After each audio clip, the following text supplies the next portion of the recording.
Esto es Istocast, no es Esparta, pero casi.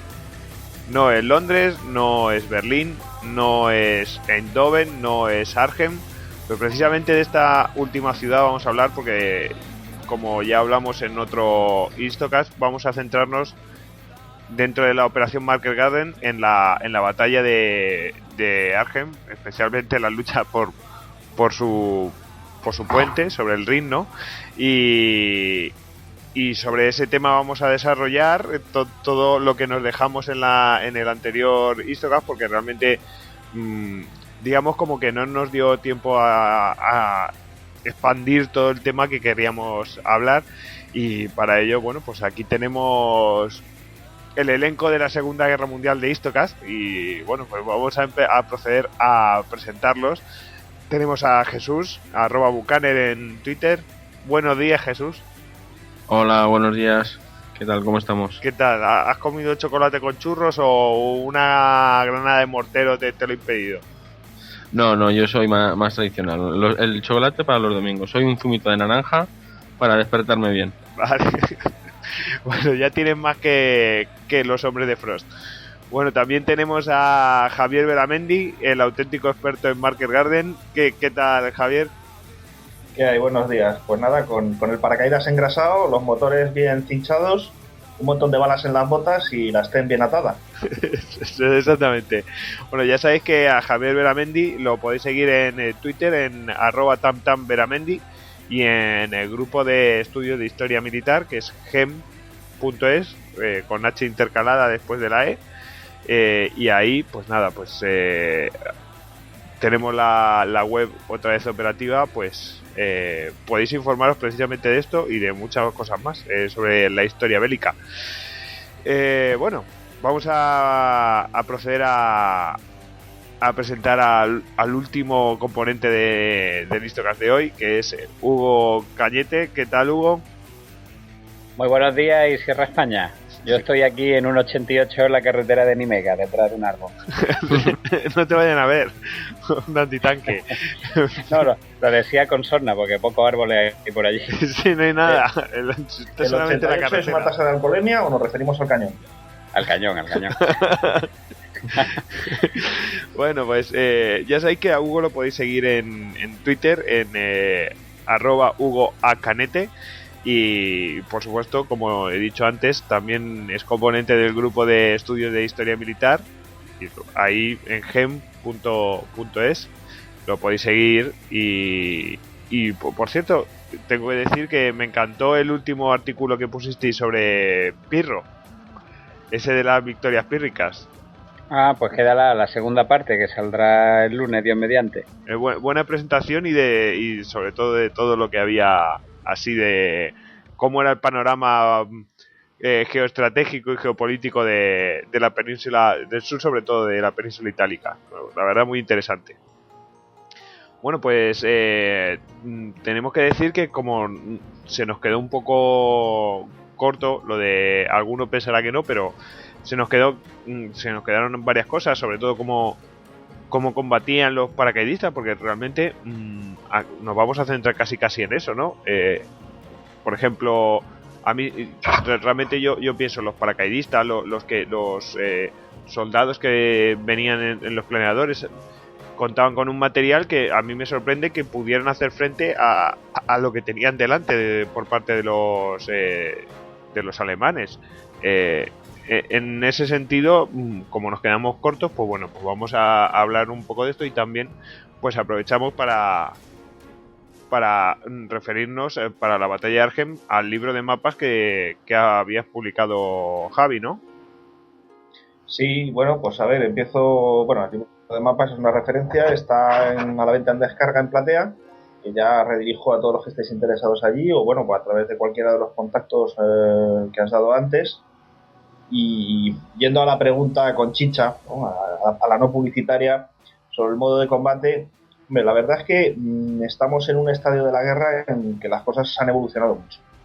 Digamos que la forma de combate de las unidades aerotransportadas, empezando por la unidad en sí, o sea, la misión de combate de una unidad aerotransportada es ocupar un lugar, es decir, llegar por sorpresa, por el aire, ocupar un lugar y defenderlo hasta que es relevada por las tropas de tierra. Entonces, partiendo de este concepto, la unidad aerotransportada es una unidad ligera. Es decir, no vamos a tener, obviamente no tiene camiones, obviamente no tiene grandes piezas de artillería pesada, obviamente no tiene blindados, pero, como decía antes, la guerra ha evolucionado y sí hay una serie de materiales que ya pueden ser transportados en planeador. Es decir, por ejemplo, la primera división aerotransportada en Arnhem traían jeeps, bastantes jeeps, tuvieron la mala suerte de que más de la mitad de ellos se perdieron los planeadores.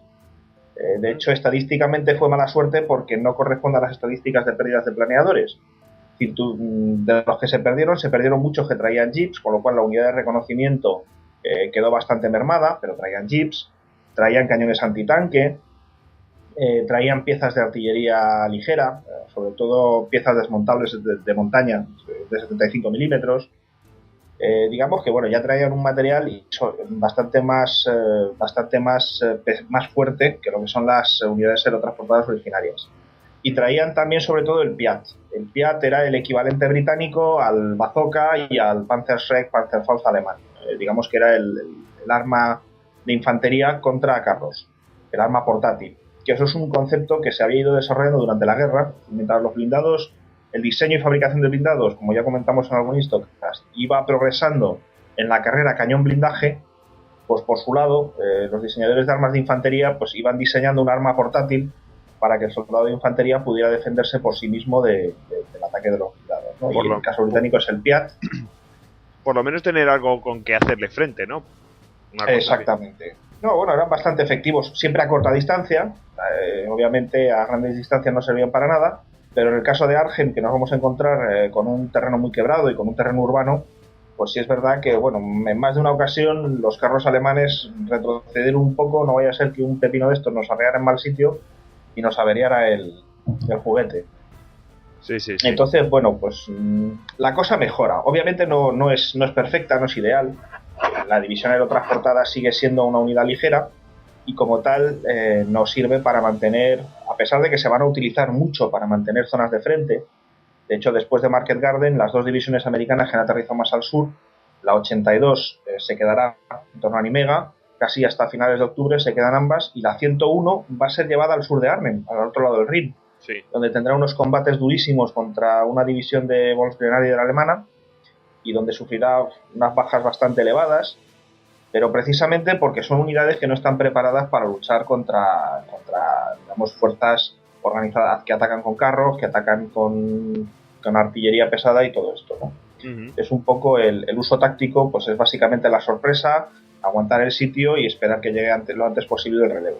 Que es como se habían utilizado casi siempre, es decir, en Normandía este es el principio, las tropas de tierra que desembarcan en las playas tienen que ir a relevarlas, en Arnhem este es el principio, cuando se hace el cruce del Rin la idea es la misma.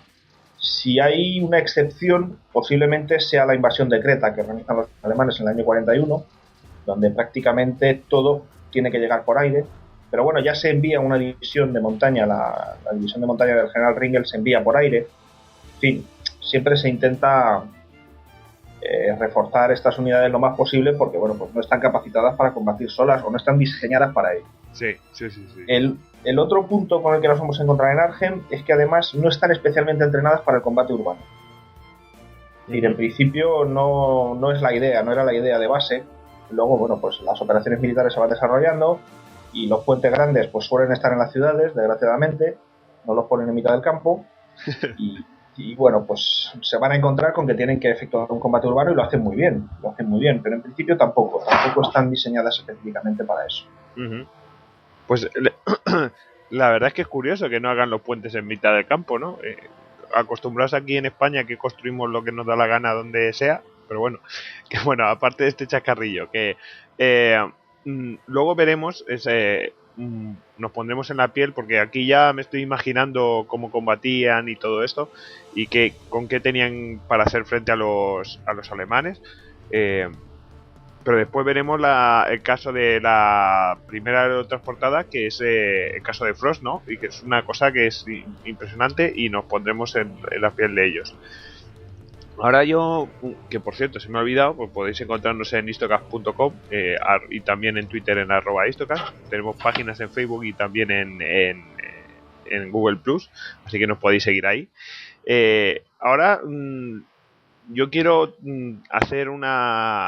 hablar del plan vamos a ponernos en antecedentes, porque el que nos oiga y todo esto y vea lo de los paracaidistas y dirá, bueno, ¿y estos paracaidistas de dónde aterrizan? Nunca mejor dicho, ¿no? Podemos hacer una introducción de Market Garden. ¿Alguno de vosotros quiere hacer la introducción? ¿Cómo se sitúa la batalla de Arnhem dentro de Market Garden? Se sabe que es el final del camino, el puente más lejano, pero hacemos una introducción sucinta, muy breve, porque ya hemos hecho un listocast y ya la gente pues queda situada. ¿Quién se atreve? Hombre, yo creo que estando aquí Javier Benamendi, creo que tiene todas las papeletas. Sí, no, pero Eso hombre, yo lo digo porque Javi nos va a expandir mucho más el conocimiento en otras cosas y de esa manera vosotros con vuestras palabras, pues no sé, también lo puedo explicar yo, como prefiráis. Hombre, yo creo que lo has explicado bastante bien. Arnhem es uno de los objetivos, yo no sé si principal, pero sí desde luego más que podía ser más jugoso para llevar para el éxito de la operación, y tal vez el más es que lo has explicado bastante bien con la introducción. Es el más alejado en un principio y el que más les costó, tanto que no llegó a caer en manos a mantenerse en manos aliadas, porque sí llegó a caer. Entonces no sé, más breve. A mí me gusta explicarlo con uno es el que va a avanzar, o sea, la operación Market Garden, una parte está en la que va a ir avanzando por los puentes y otra es la que va tomando los puentes previamente para conservarlos y que no se los vuelen, que son la parte aerotransportada de paracaidistas, planeadores y tal. Esa parte tiene que resistir hasta que llegue la otra parte. Es como, no sé, como una especie de yunque y martillo. Entonces, hasta que llegue el martillo, el yunque tiene que estar en su sitio. Pero el problema está en que son objetivos consecutivos, es decir, para llegar a Argen antes tienes que tomar todo lo anterior. Es decir, si cualquier retraso se va acumulando, como ya dijimos en el otro Histocast, y bueno, en Arnhem es muy claro que las pasaron canutas y al final tuvieron que salir por patas, pues los ingleses de allí, de Arnhem. Y bueno, de hecho, incluso he visto por ahí que los comparan con Dunkerque. No sé, Hugo, si tú crees que la importancia podría llegar ahí. Hombre, yo creo que no. Compararlo con Dunkerque al final fue un gran fracaso por cosas que ya veremos, solo de la división británica, o las divisiones americanas de ese guisado se salvaron, pero yo creo que no, con Dunkerque no. A mí lo que me sigue sorprendiendo, si hablamos en términos generales, es de que desde el 30 Cuerpo Ejército, que era el que tenía el que llevaba ya las fuerzas blindadas y el que tenía que ir tomando los puentes hasta llegar a Argen, sí, solo tenía que recorrer una distancia de 100 kilómetros y le daban un plazo de 4 días. Entonces yo siempre acabamos discutiendo de lo mismo, ¿no? Pero es que no fueron capaces de hacerlo. Yo me voy al frente del este y 100 kilómetros para los rusos, eso es media tarde. O sea, no sé, lo mismo se hubiera ingresado al campo, porque dice, bueno, es que si te salías de la carretera no era terreno para los tanques. También tenemos en el frente del este los pantanos de Pripyat y los rusos fueron capaces de pasar cuerpos de tanques por ellas, ¿no? Entonces yo siempre me he quedado con esa duda, ¿no? Ahí, ¿qué falló? ¿El empuje? La indecisión de los generales, ya si nos vamos un poco más arriba, Eisenhower no quería pelearse con nadie, los mariscales ingleses del aire, uno cabreado porque le quitaban los aviones, el otro. Yo creo que ahí entre unas cosas y otras se afinó mucho la operación. A mí el diseño de la operación me encanta, me parece bastante brillante, aunque todos nos dediquemos a meternos con Montgomery como deporte nacional, pero a pesar de haber afinado mucho lo que es la operación aerotransportada, yo creo que en la otra hubo muchas indecisiones, hubo mucho, bueno, de hecho lo cuenta lo cuenta Otto Cario al final de su libro, en los combates que ella mantiene en la zona del Ruhr en los últimos meses de la guerra. Y él explica que las fuerzas aliadas no combatían, o sea, todo era por masa, todo era masivo. Si había que avanzar, primero se hacía una cobertura de artillería a lo bestia, los aviones todo el rato en lo alto del cielo y evitaban bajas por sistema. Entonces no me extrañaría que en este caso pues la operación también fallara porque empezaran a mostrarse ese tipo de síntomas y el 30 cuerpo no pusiera toda la carne en el asador o estuvieran ya en esa dinámica de evitar bajas, de no ir a por todas, de no avanzar a cualquier precio. Uh-huh. Pero bueno, ya creo que me salgo del tema. No, pero está muy bien está muy bien y está muy bien traído porque de hecho tenemos preguntas sobre ello a través de Facebook, una pregunta de Domingo Pascual Ruiz y ya la has sacado tú, porque tú dices en realidad que bueno, que pobre Montgomery ya se ha llevado bastante tortas, ¿no? sobre esta operación y tú lo achacas más a una manera de combatir de los propios norteamericanos, ¿no? Que no es una manera de combatir más de asegurar que de arriesgar e ir sí, de los propios aliados, yo no niego que fuera una belladonna pedante, porque lo era. Sí. Pero a mí el planteamiento de la operación me parece muy brillante. Yo, en serio, a mí porque salió mal. Si hubiera salido bien, hubiera sido la gran operación. Uh-huh. Pues ya digo esta y ya me dais la pregunta y ya me dais vuestras opiniones, porque la de Hugo ya la tenemos clara. Aquí tenemos a Domingo Pascual Ruiz que nos pregunta que si pone directamente, literal, pone Monty inútil. ¿Quién se atreve con esta patata caliente? Porque la verdad es que es un poco osado de llamar inútil directamente a un tipo que hizo lo que hizo en el norte de África. O sea, no creo que fuera tan inútil. Hombre, yo creo que por sus actos les conoceréis, ¿no? O sea, es lo que dice Hugo. Puede que tuviera un pequeño problema con su ego, pero yo creo que ni mucho menos Montgomery era un inútil. O sea, que metió la pata aquí Vamos, yo no creo que la metiera él, sino que Market Garden no salió como estaba previsto. Vale, es algo que es evidente, pero yo no creo que el planteamiento en sí mismo pudiera ser malo. Y yo no creo que Montgomery fuera un inútil, ni muchísimo menos. O sea, si lo fuera, no habría llegado hasta donde llegó. Uh-huh. Yo, para mí personalmente, no creo que fuera un inútil. ¿Que tenía un pequeño problema de ego? Sí. ¿Que a lo mejor eso de trabajar en equipo no era su fuerte? Por su ego, también. Pero yo creo que ni mucho menos era un inútil. Uh-huh. Javi, ¿tu docta opinión? Bueno, la docta vamos a dejarlo para el siguiente café.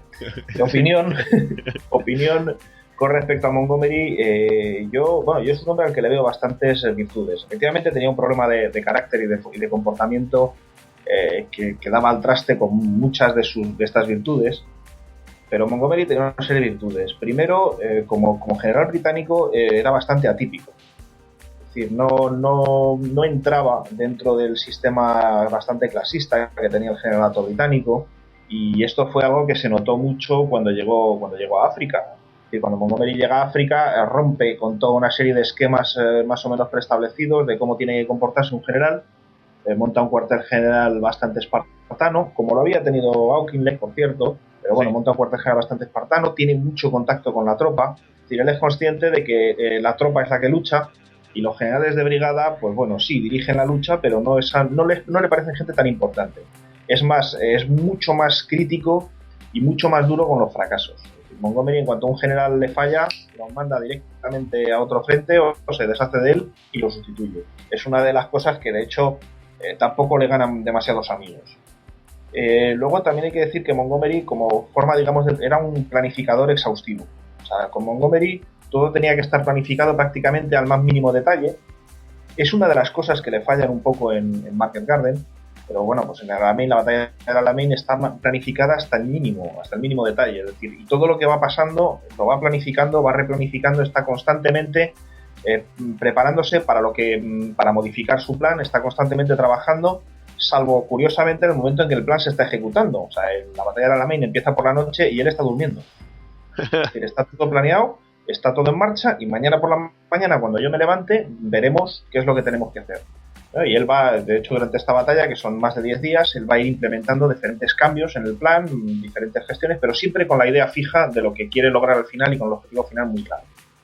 También es un hombre que no pierde los nervios para nada. Es decir, cuando otros generales se empiezan a llevar las manos a la cabeza y dicen, Dios mío, esto es un fracaso, no lo vamos a conseguir, cancela.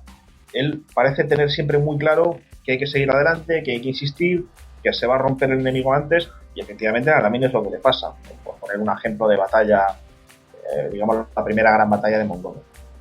En el lado de los defectos, siempre peca de ser muy cauteloso.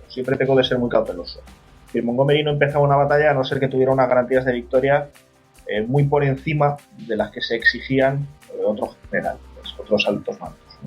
No era el tipo de general de caballería o de carros de combate que se lanza hacia adelante y entonces, bueno, pues vamos a ver por dónde encontramos el hueco.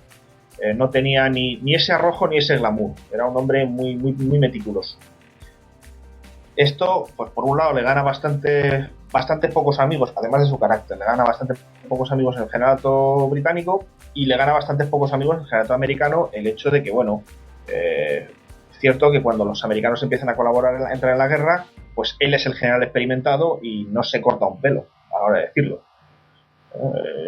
No llega uno a pensar que se alegró del desastre americano en Kasserine, en Túnez, pero casi debió de poner cara como esto yo ya sabía que iba a pasar. Sí, con media sonrisilla, ¿no? Ahí. Entonces, esa manera de dar capones con la barbilla, pues no le vino bien de cara a los americanos, no le vino bien de cara a Patton, sobre todo, que es, digamos, con el que aparece su gran antagonismo en Sicilia. No obstante, hay dos episodios de Montgomery que son menos conocidos. Cuando Rommel se está retirando en Cirenaica, yo creo que no estamos saliendo del tema, pero bueno, esto es muy interesante. Sí, pero bueno, está relacionado. Cuando Rommel se está retirando en Cirenaica, él llega a proponer que el general Anderson, que ha desembarcado en Argelia y que manda el primer ejército británico, sea el que avance hasta Trípoli. O sea, los alemanes están construyendo sus fuerzas en Túnez, todavía son muy poquitos, y él llega a proponer, o sea, él renuncia a tomar Trípoli, cediéndole el camino al general Anderson. Algo similar pasa en Sicilia, después de pelearse por la famosa carretera de Caltagirone, creo que es, quitárselo a los americanos, obligar a una división americana a dar media vuelta. Cuando Montgomery se ve bloqueado, cede Messina a Patton, que ya está en Palermo, y dice, bueno, pues vete tú hasta Messina y yo sigo presionando. Es decir, había momentos en que sí era capaz de ceder unos objetivos importantes a otros generales, bueno, pues pensando en la conducción general de la guerra. Que lo hiciera con la boca chica es muy horror, ¿eh? Pero bueno, sí es verdad que hay declaraciones suyas donde, bueno, pues reconoce que la mejor gestión no es la que, digamos que la mejor opción no es la que él está dirigiendo y, consecuentemente, hay otras posibilidades. Sí, que tampoco pone palos en la rueda, ¿no? Básicamente. Claro. Su gestión de Normandía, pues es muy conocida porque son una serie de embestidas brutales contra las fuerzas alemanas. Pero obviamente también hay que, si vemos los mapas de las batallas de Normandía y vemos dónde estaban desplegadas las divisiones Panzer, es que estaban casi todas para él. Obviamente los alemanes no son idiotas, saben que si se les rompe el frente es mejor en la mitad oeste, que le pueden retirarse hacia Alemania, que en la mitad este.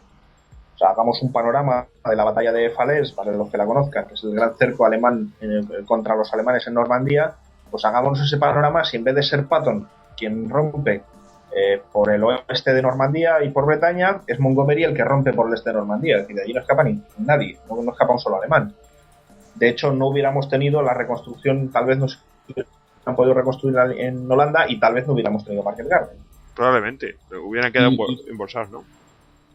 Claro, los hubieran embolsado, digamos que en vez de la bolsa tener la abertura hacia el este, hacia Alemania, la hubiera tenido hacia el oeste, hacia la costa atlántica, ¿no? No hubieran llegado a ningún sitio. Uh-huh. Bueno, después de la bolsa de Falaise, lo que asistimos es algo que para yo lo he comentado muchas veces, para los aliados occidentales es prácticamente inédito, que es un derrumbe alemán. Como en la Unión Soviética se han derrumbado varias veces, siempre han reconstruido sus frentes, pero en Occidente es la primera vez que les pasa. O sea, ni en África ni en Italia los alemanes se habían derrumbado de esta manera.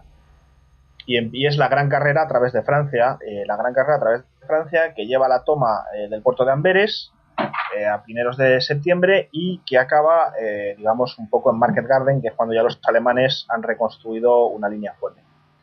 Market Garden precisamente pretende aprovecharse de esta desbandada alemana.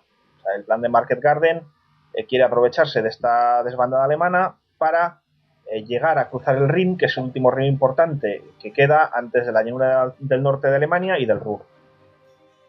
Entonces, bueno, pues en este sentido Montgomery va a planificar un ataque atípico para lo que suele planificar. Es verdad que el ataque aerotransportado se llevaba planificando, me parece que es la 16ª operación aerotransportada digamos, en la que se piensa durante este mes.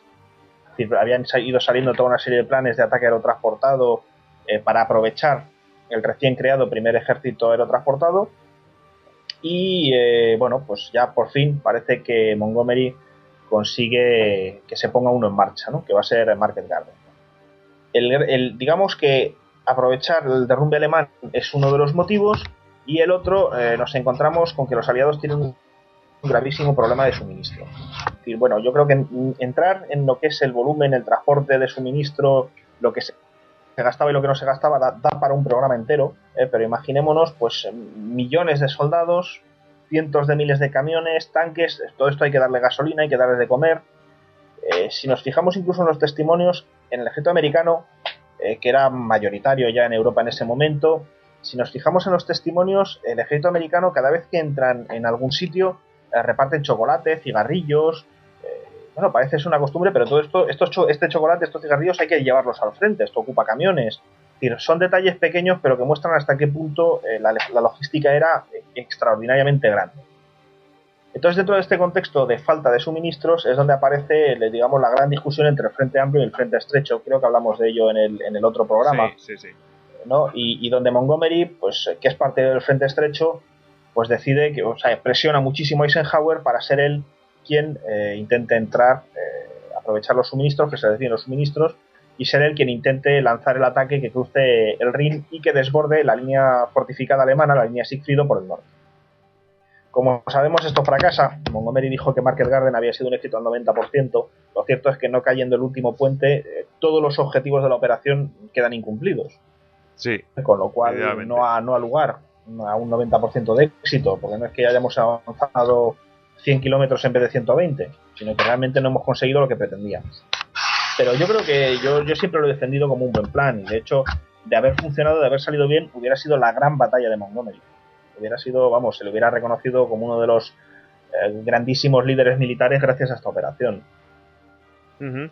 Yo, eso del 90% a mí me recordaba un poco de...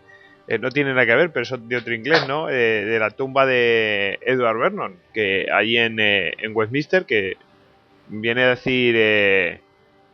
llevó la victoria con la fuerza naval hasta donde la fuerza naval le permitió o algo así, ¿no? pero finalmente fracasaste, hijo mío. En fin, es muy pretencioso eso del 90%, me parece un poco ridículo, pero bueno. Bueno, ya hemos visto cómo se prepara la operación Market Garden, cuál era la idea de Montgomery, bueno, y que queda claro.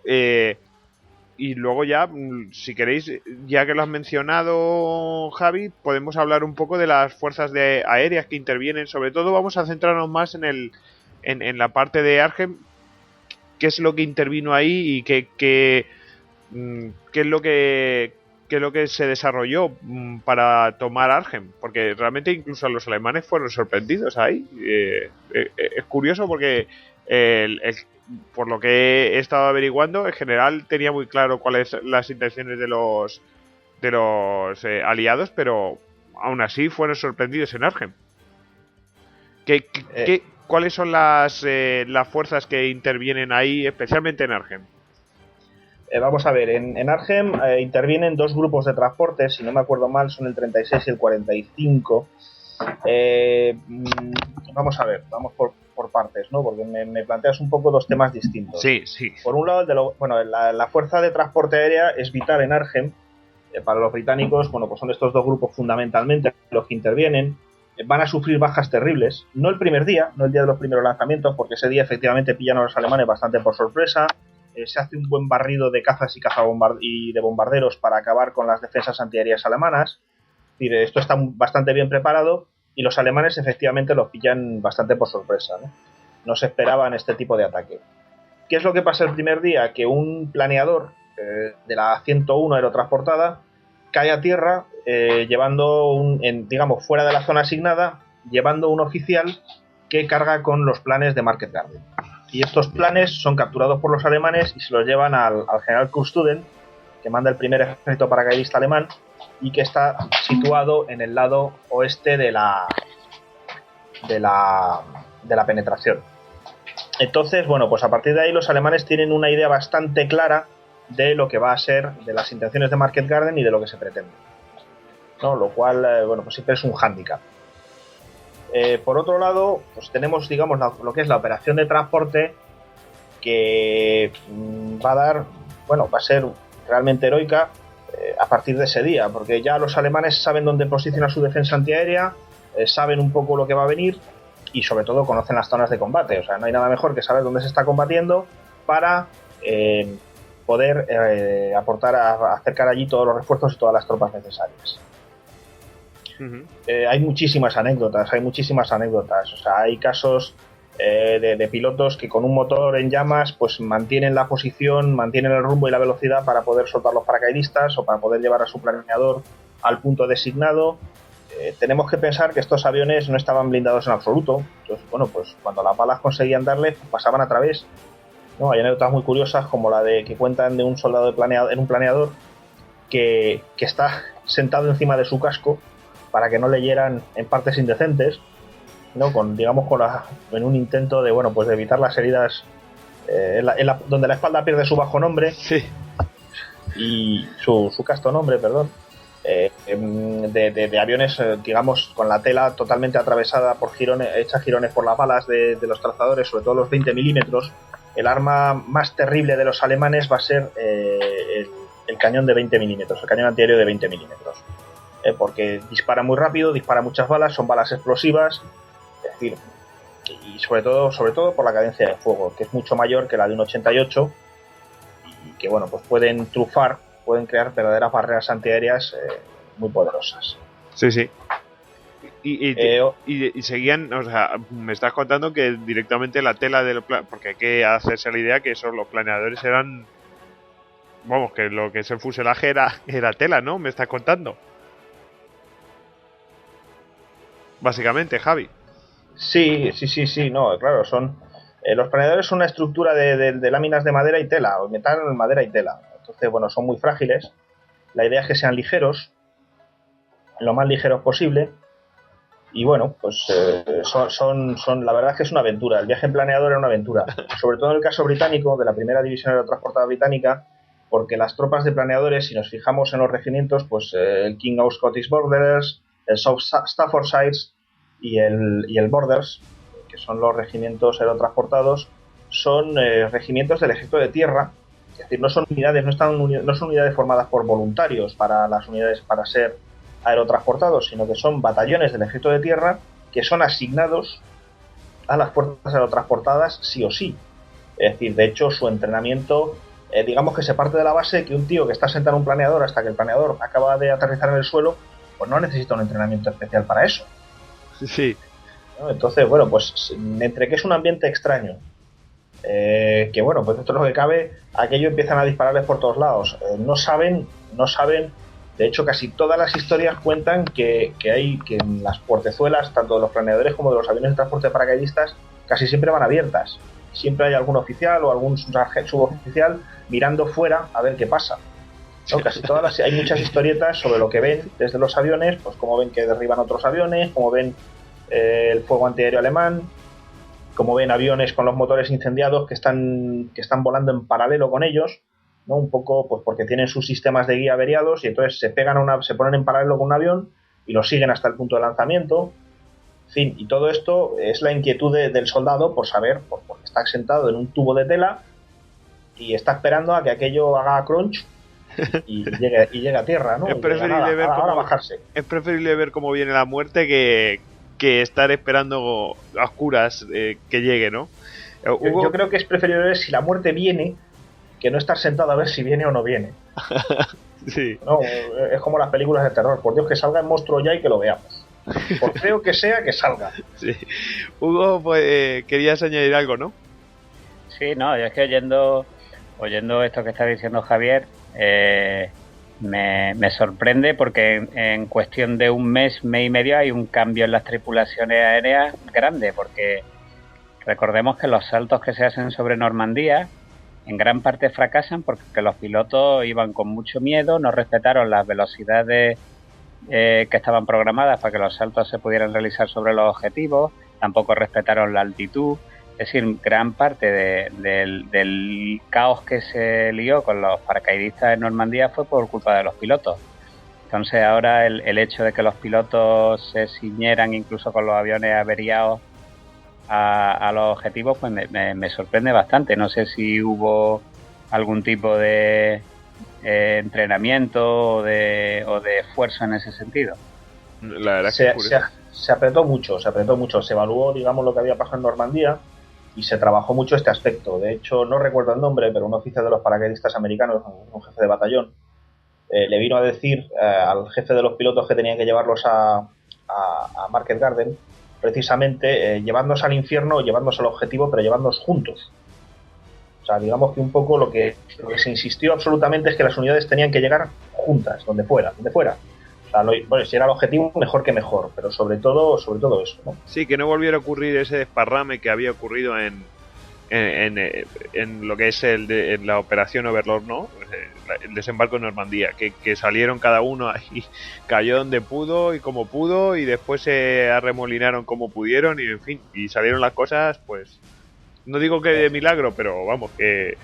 De todos modos, hay otro detalle a tener en cuenta que es muy importante.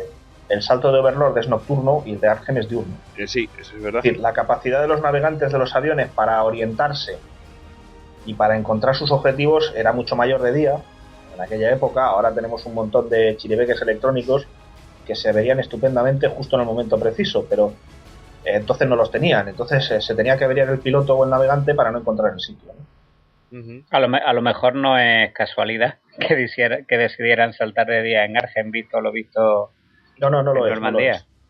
No lo es en absoluto, y de hecho, bueno, hubo muchísimas discusiones sobre este tema, porque claro, lo que temían, el principal temor de los aliados era la fuerza antiaérea, era la flak alemana, y de hecho uno de los objetivos de los que son los que se habla y que al final se asigna a la primera aerotransportada para cuando pueda, es decir, no se le da una fecha concreta, es el aeródromo de Dillon. Y en el aeródromo de Dillon no saltan directamente nadie porque se teme una concentración de flak extraordinaria. El aeródromo de Dillon hubiera sido importante primero porque hubiera ofrecido a los británicos una puerta de entrada de suministros mucho más segura, a medida en que los aviones de transporte pudieran aterrizar, ser descargados y volver a despegar. Es decir, el sistema de tirar suministros desde un avión, como se utilizó para la primera aerotransportada, y ya nos vamos centrando en nuestra división, pues creo recordar que estamos hablando de que se enviaron unas 1.400 toneladas de suministros, de las cuales llegaron 200 al objetivo. ¿No? Es decir, en una batalla fluida, en una batalla tan compleja, donde además, para evitar que los alemanes los engañaran, pues los pilotos tenían instrucciones de soltar las cargas en un punto muy concreto, y era ahí y no en ningún otro sitio. Entonces, si la batalla había cambiado, pues las cargas iban a parar a manos de los alemanes, ¿no? Entonces, el aeródromo de Dillon hubiera sido vital por eso. Y también hubiera sido vital porque los británicos tenían, digamos que el primer aerotransportado contaba con la 52 División de Infantería, la Lowland, que había sido organizada para ser aerotransportada. Es decir, era una división de infantería aerotransportable. Un poco el papel que había jugado la 22 División Alemana Luftwaffe, digamos, cuando se creó el cuerpo paracaidista alemán, allí en 1941. Entonces, esta división tenía como destino el ser transportada desde Escocia hasta el aeródromo de Dillon. Como nunca se llegó a tomar el aeródromo, se canceló la operación. Pero bueno, hubiera sido, digamos, un refuerzo muy importante y una entrada de suministros, de material pesado. Hubiera dado mucho empaque a Market Garden, sobre todo a la batalla por Argel. Uh-huh. El caso es que, bueno, pues por temor a la flak, como decía al principio, pues no se saltó sobre Dillon y el aeródromo... Vamos a aclarar una cosa. La flak, ¿a qué te refieres con la flak? Para los que no... Es Fliegerabwehrkanone, que viene a ser el, digamos, cañón de tierra, defensa contraaérea, ¿no? Yo creo que la equivalencia en la flak es la abreviatura de Fliegerabwehrkanone, que es de defensa contraaérea. Uh-huh. De todas maneras, Javier, el haber hecho un salto nocturno tampoco, vamos, dado la envergadura de lo que comentabas antes, la cantidad de unidades de reconocimiento que tenían que haber saltado, material, jeeps y demás, ¿tú crees que de haber hecho un salto nocturno y haber conseguido salvar los inconvenientes que ya tuvieron en Normandía hubiera sido realmente una ventaja estratégica? O el hecho de tener que poner en marcha por aquellas carreteras de Dios una columna de jeeps y de vehículos hubiera delatado fácilmente la posición de las unidades. Yo creo que es que tampoco un salto nocturno tampoco hubiera dado tanta ventaja, ¿no? Y menos teniendo los planes como los tenían ya después de lo que nos has contado. Luego, antes de que conteste Javi, luego además yo veo otra cosa, que es que aquí son unos objetivos que es que son muy específicos, es decir, son los puentes, tienes que tomar estos puentes como sea, proteger las carreteras para poder avanzar, es decir, no es toma esta población, o me refiero que a lo mejor en la operación Overlord sí que tenían objetivos específicos, pero que si no funcionaba una cosa, pues ya estaba otra, pero aquí es que tenías que tomar ese puente y no había otra opción, es que no había otro camino, básicamente, y yo creo que en ese sentido tenían que tener precisión, entonces sacrificaron a lo mejor también, aparte de que no les hubiera dado tanta ventaja como tú dices, Jesús, una operación por la noche, pero aquí tenían que tener precisión y sacrificaron a lo mejor más seguridad por eso, no sé, Javi, todo tuyo. Sí, vamos a ver, el salto nocturno, el gran problema que tenía era lo que comentábamos antes, la dispersión. Es decir, yo creo que de efectuarse un salto nocturno en los puntos previstos y concentrados, concentrados como se concentraron en realidad en Market Garden, yo creo que sí les hubiera dado varias ventajas. Por ejemplo, en Arnhem, el primer obstáculo con el que se encuentra la brigada paracaidista, la primera brigada paracaidista, es el Kampfgruppe Kraft. Y el Kampfgruppe Kraft está allí en buena parte de maniobras. Es decir, esto de noche no hubiera sucedido. El Kampfgruppe hubiera estado en sus acantonamientos en Arnhem, durmiendo con sus tropas de vigilancia. Lógicamente, se hubieran oído los aviones, pero hubiera habido muchas más dificultades a la hora de ver los paracaídas físicamente y saber, o sea, es decir, en el momento en que los paracaidistas británicos empiezan a saltar al oeste de Wolfitz, pues ya rápidamente saben los alemanes que están sufriendo un ataque paracaidista, o sea, es inmediato. Inmediatamente esta información sube por el escalafón hasta llegar al alto mando. De hecho, si queréis, tenemos la anécdota del Hotel Tafelberg, que es donde está el cuartel general de Model, bastante cerca, a 4 o 5 kilómetros de donde saltan los paracaidistas, pues a lo mejor lo hubieran podido pillar durmiendo a Model, en vez de que, pues enseguida se da cuenta de lo que pasa, traslada a su cuartel general y empieza a dirigir la batalla. Es decir, esto era una ventaja, hubiera sido una ventaja, sobre todo porque la desorientación del soldado, es decir, ya a estas alturas una operación paracaidista está perfectamente planificada y los soldados, sus oficiales, sus suboficiales, saben perfectamente dónde van a saltar. Entonces saben que hay una serie de carreteras que van norte-sur, otras que van este-oeste, es decir, conocen bastante bien el terreno y más o menos son capaces de orientarse. El problema es si caen en un sitio desconocido, es decir, caen en otro sitio. Entonces ya la carretera, esta es la carretera que va hacia Argen y resulta que la carretera acaba en cualquier otro sitio porque no están donde pensaban, falla el punto de partida.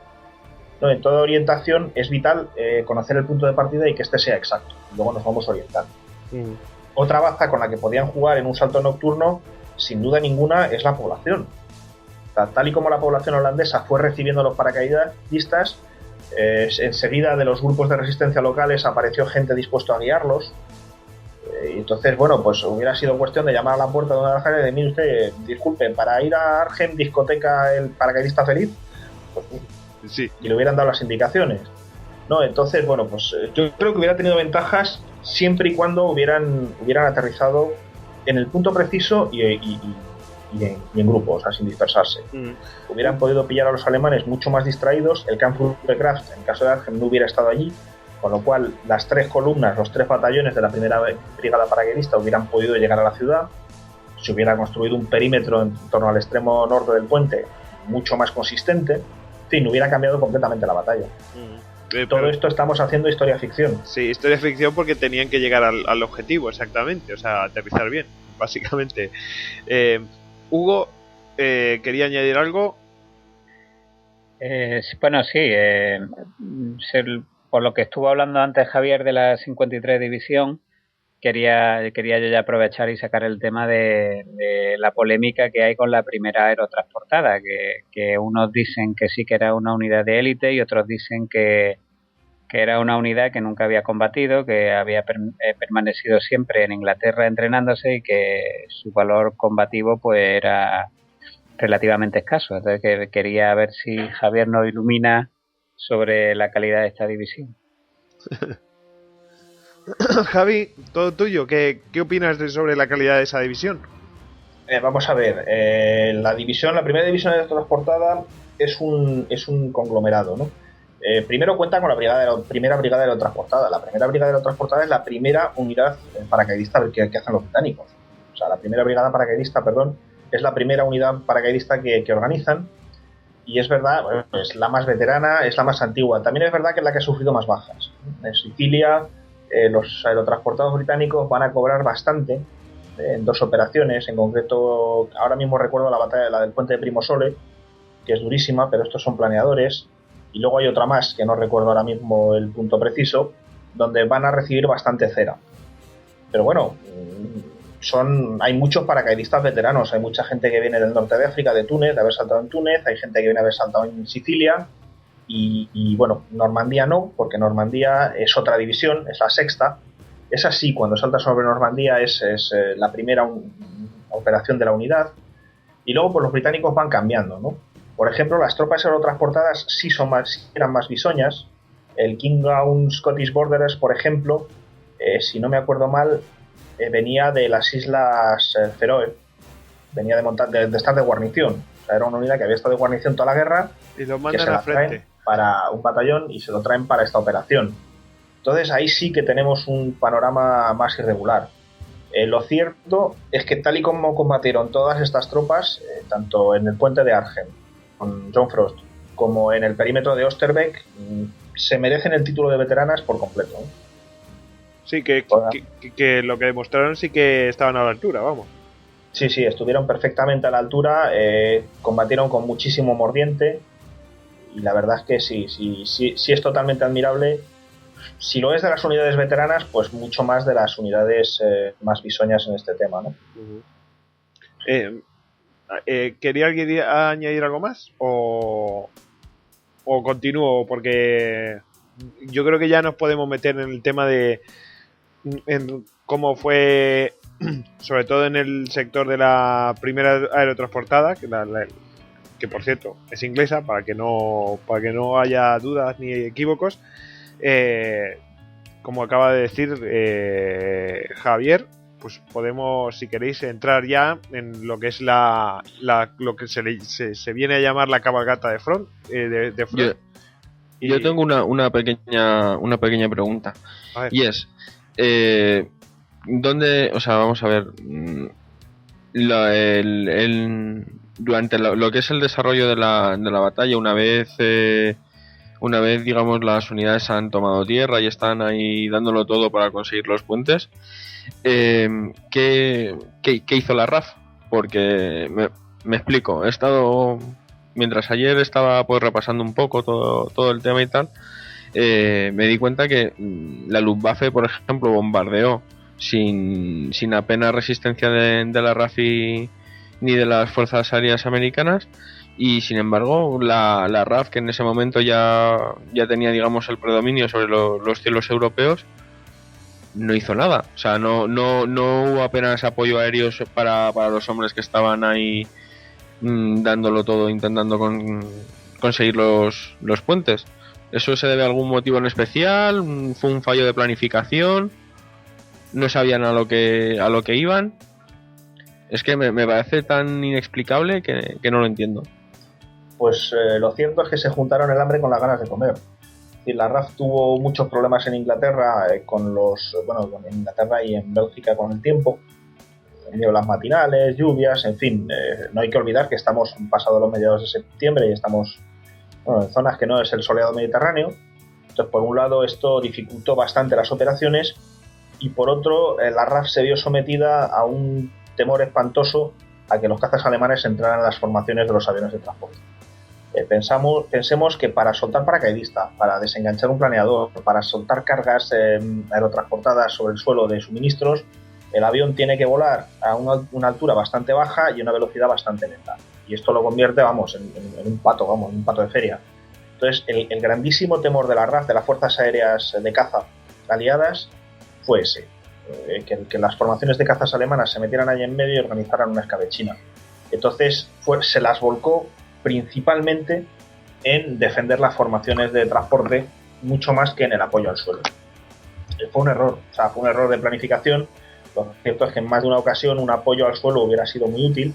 Hubo algunos ataques, sobre todo en los sectores americanos, los Typhoon intervinieron en varias ocasiones, pero obviamente no con la fuerza que da el dominio del aire que ya tenían en ese momento, no con como pudieran haber intervenido. Pero es verdad que también los aeródromos tuvieron muchos problemas de tiempo climáticos que dificultaron y complicaron las operaciones. Hay que recordar que ya eso era septiembre, es decir, que no es nuestro septiembre, es el septiembre del norte de Europa. Podemos decirlo así, ¿no? Es otra cosa distinta.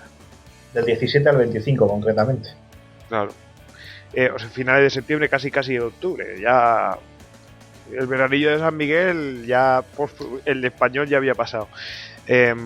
Bueno, vamos a meternos ya en el tema propiamente de lo que es la batalla de Arnhem, de lo que es la cabalgata de Frost.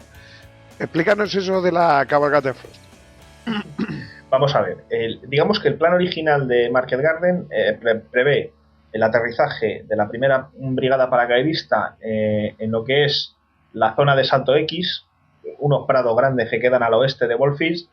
Se reorganizan y desde ahí los 3 batallones tienen que seguir 3 rutas concretas para llegar hasta Arnhem. Estas 3 rutas, una pasaba por el norte de la línea de ferrocarril, la otra, esta que pasa por el norte se va a adjudicar al primer batallón, otra pasa por el centro, es la que pasa por el centro de Oosterbeek, es la famosa que derriba en la famosa Utrecht-Stebeek, la calle Utrecht, que va a ser adjudicada al tercer batallón, y otra es la que pasa por el sur siguiendo la orilla del río, que tiene que tomar un puente de ferrocarril, que solemos olvidarlo bastante. Entre Oosterbeek y Arnhem hay un puente de ferrocarril, había. Entonces tiene que tomar este puente de ferrocarril y luego, siguiendo el río, avanzar hasta el puente de carretera de Arnhem. Estos son, digamos, las 3 rutas.